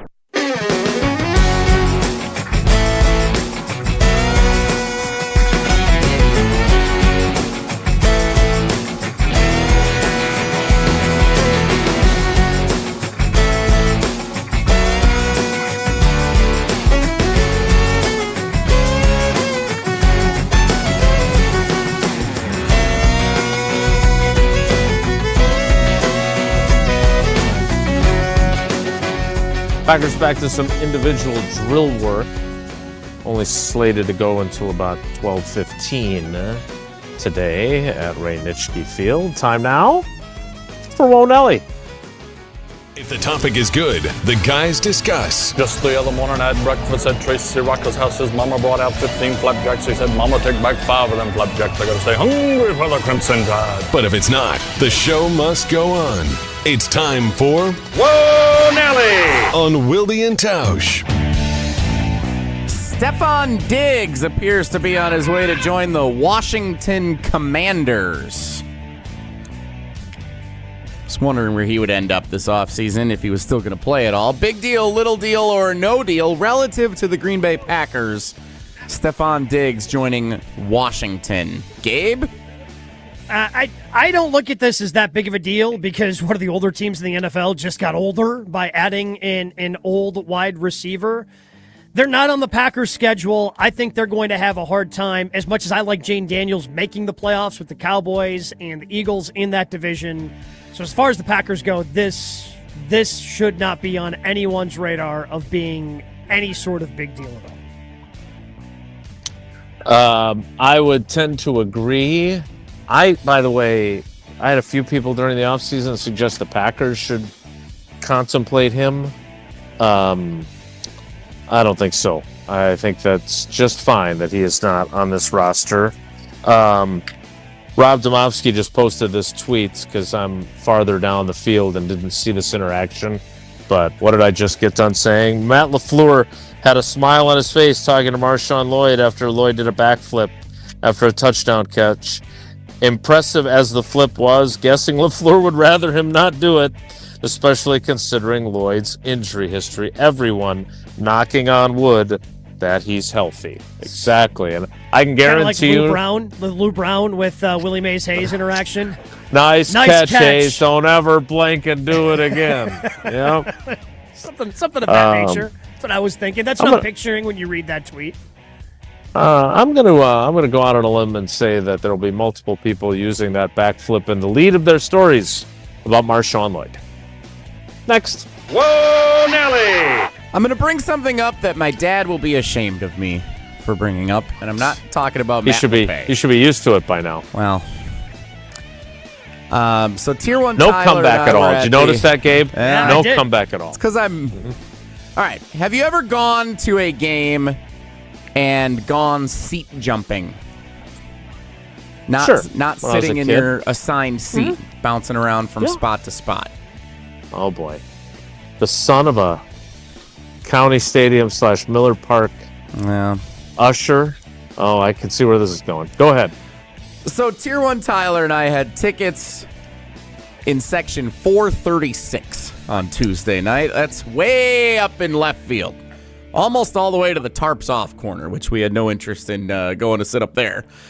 And guys didn't want to start. I noticed tarps off has really tailed off as the season has continued. There was still a section doing it Tuesday night. I don't know if you had one last night when you were there, but there was one up in the 400 level doing it. Not that I noticed. So the escalator in left field was broken going up to 436. And as we walked in, Tyler says, my back's been hurting me. I had to sleep in my kid's bed at 3 a.m. last night. I'm not taking the ramp up to 430, whatever. We're going to go find seats. And so we, really what this is commending the great usher staff at American Family Field for a job well done. They are on top of things, maintaining order as they should be. So we went and stood in left field on the 200 level, and we were like, okay, there's some bleacher seats open here. But there was an usher. I don't know. She looked like she could have been like a Cynthia. She had her eyes on us like a hawk. What does that mean? Like she looked like a Cynthia. You know, people. There's names that people look like. She looked like a Cynthia. Not a Karen? No. Okay. But Tyler and I were standing behind the rail. We wanted to give it one inning before we went to go sit down, and she spotted us like we were scouting out seats, and I was like, I think we're compromised. I think we have to abort the mission here. We're done. So then we went out they have that landing out in left field in the bleachers where there's some standing room only and there's some bar stools. I'm like, oh, maybe we can go sit there. Nope, those were all taken. There's an area down below that I had never seen before that has like open tables and no one was sitting there. I'm like, that's weird that no one's sitting there. It says open to the public. Let's go sit there. So we sat there for one batter. Usher comes up. You guys need a ticket to be in here. Oh, sorry. Legitimately did not know. All right, so we move on. He says we're going down to the 100s. We go down to the 100s. There's a ton of seats available. Left field line. This is like third inning now. Ton of seats available in the left field line. We're walking up between innings, right about to go where we could go easily. Tyler goes, I got to pee. And he bolts to the right, goes to the bathroom. I said, we're going to have the same problem here we had upstairs. They're going to spot us scouting out seats. That's exactly what happened. I said, we're compromised again. He goes, fine, let's go to the right field line. Walk over, get some food, grab a drink. We're getting to the fourth inning now. All the way in the right field line. We go to sit down, and he goes, I see the ushers already coming over. Guy comes over, he goes, hey, can I see your tickets for these seats? I said, no, sir, we are busted. We do not have tickets for this section. And he said, you know why I knew that? I said, what? He said, you guys have alcoholic drinks in the no drinking section. Oh, jeez. We walked away. I said, Tyler, that's a big L that we just took there. This is a demoralizing experience. I mean, this is the first time I've heard somebody failing to this spectacular of a level doing it. It's almost impressive. We got kicked out of multiple sections. We were compromised in two other ones. Any of the game? So, fifth inning, we walk a little further now. I said, Tyler, we got one chance to do this. Otherwise, we're going to just go do standing room, and then we're going to leave early. And I said, we're doing this my way. I walked up to the usher. I said, sir, we noticed there's a bunch of open seats in this section. It's the fifth inning now. My buddy, we have tickets up in section 436. My buddy's got a bad back. The escalator's broken. Would you mind if we sat down here? And he said, yeah, I got plenty available. Just go ahead and grab a couple. Wow. Honesty, the best policy. All you had to do was ask nicely instead of trying to sneak past the ushers, and they were happy to accommodate. All you had to do was realize which is the family section and which one isn't. Oh, kidding. If you're not carrying beers, do you get away with that spot or not? No, that guy was watching it. He was on top of it. He looked like he was a very stern usher. He looked like an earl, like he was in charge. Earl? Yeah.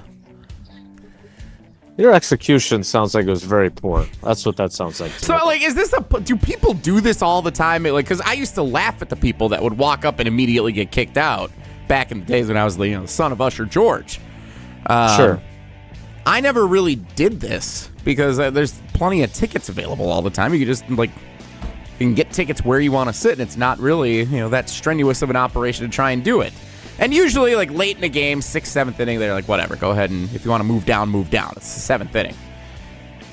But early in the game, to get kicked out of 4 different sections was a shot to the ego. Yeah, I'm impressed. I am. And that actually is the best way to put that. It is impressive how badly you guys failed at being able to find seats. And for Tier 1 Tyler, it seems like you guys are going up and down a bunch of stairs anyway when you could have just gone up to 436 right away. I mean, if you went down to the 100 section, then the 200 section, you guys are going all over the ballpark. Could have easily gotten the steps and sat down right away and actually watched the game. The purpose of you being there, I would assume, would be to actually see the Brewers play baseball, which it seems like you did not get to see much of. I mean, we saw Churio's home run. That was really when the action picked up on Tuesday night in the 3rd inning. I did tell him we should go start the game in the actual seats and then work our way down. I feel like that's an appropriate plan of action. He said, I'm not going up there. I'm not going all the way up there. So that was that from the very beginning. Tough night. I will not do that again. And that is Low Nelly, presented by Section 438 at AmFam Field. That was a good story, Jesse. I enjoyed that. We will wrap things up with Gabe Neitzel as our cousin sub of the day next. It's Wilde and Tausch. Will the Brewers get over the hump this season? Everything they've done this year is to say, can this team beat LA? That is the goal. Continue listening to the First Place Crew all season, right here on 100.5 ESPN, Madison's home of the Brewers. ESPN Madison's Mark Tauscher here for Outdoor Living Unlimited. Well, my wife and I chose Outdoor Living Unlimited to build our outdoor project. When we met with Aaron and Eric Brown, owners and brothers of Outdoor Living Unlimited, we felt like they were the right guys to work with. We share the same hardworking values, and their showroom is a must-see at 2018 South Stoughton Road in Madison. If you're looking for a new deck, outdoor kitchen, screen room, and more, Outdoor Living Unlimited is a must. Start with OutdoorLivingUnlimited.com and end with an amazing outdoor space. Rah. Pella Windows and Doors of Wisconsin present your Badger Minute. This Badger Minute is brought to you by the ESPN Wisconsin app. Your state, your teams, your ESPN. Available in the Apple and Android app stores. Download the ESPN Wisconsin app today. It's been widely reported that Wisconsin football received an influx of cash this offseason for roster construction. Offensive coordinator Jeff Grimes spoke Wednesday at the Badger Local Media Days, and he said the difference is noticeable. We're more talented and we're deeper everywhere. I don't like to spend much time talking about last year, but certainly one of the issues that plagued us was our depth. I think we're just in a way different place now. We got a lot more depth. More depth also often means more competition, which is something that we need. Pella Windows and Doors of Wisconsin doesn't play games. Just straightforward pricing, premium quality, and trusted Pella certified installation. Visit PellaWI.com today.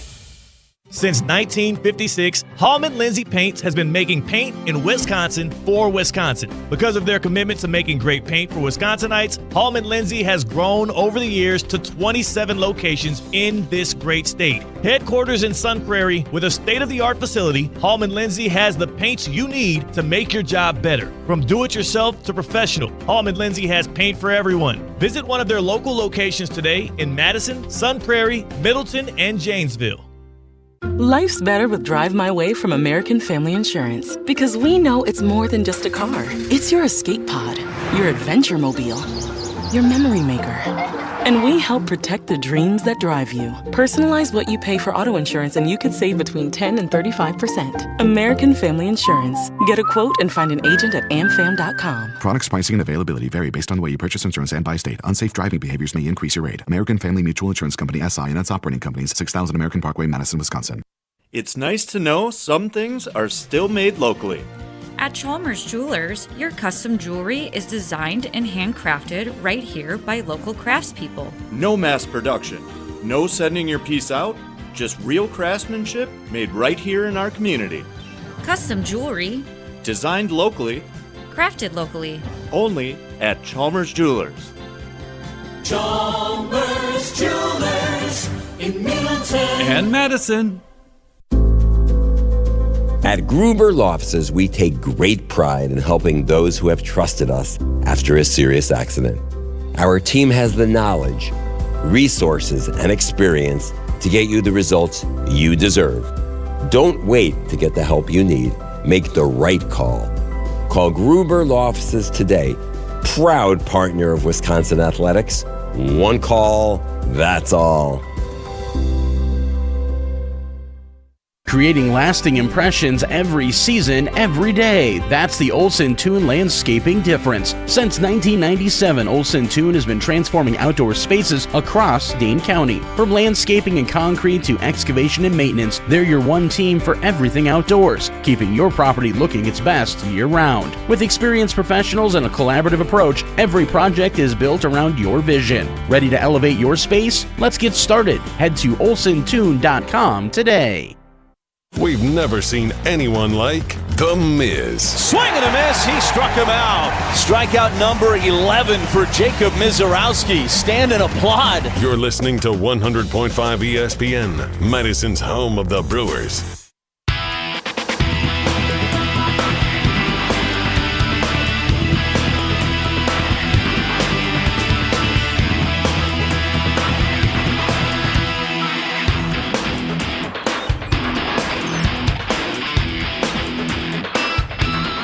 Packers getting close to the end of their practice. Just had a lovely conversation with J.J. Watt and his dad. If only the commercial break had been longer. Gabe? I think we can run into Eisen if you wanted to have him on the show, do the last segment with you. I don't have a second set of headphones. Would he be willing to, load the app that I use onto his phone to do an extra segment of the show? That's a big ask. And plus, I don't like asking people to do stuff for me. It's hard enough to, ask Cousin Subs to fill in. That's how we end up with Jesse doing 5 shows. Guys are just too scared to ask other people. You got a lot on your plate, for one. But it's been great having you. Are you fired up for family night tomorrow night? Will I see you? You going to come up?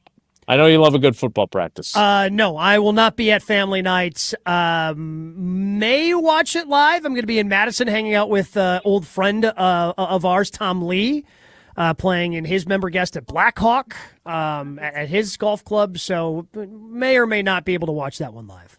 Okay, well, play well, young man, and say hello to Tom for me. We will have another Cousin Sub tomorrow, and he is one of the GOATs. We're excited for him. John Anderson of Wipeout fame, scheduled to be our Cousin Sub tomorrow. He gets to host the Wilde and Tausch Trivia Tournament of Champions tomorrow. We get him back doing a game show after all these years. He's going to love that, and I don't have a practice to go to, so I'll be here from start to finish from home. That's it for us today. Thanks to Gabe for being such a great Cousin Sub, and thanks to you for coming along for the ride with us today. Have a great day. Take care. Be good. Miss any of today's episode of Wilde and Tausch, presented by Pella Windows and Doors of Wisconsin? Commercial-free full show podcasts are available free on the ESPN Wisconsin app. Mark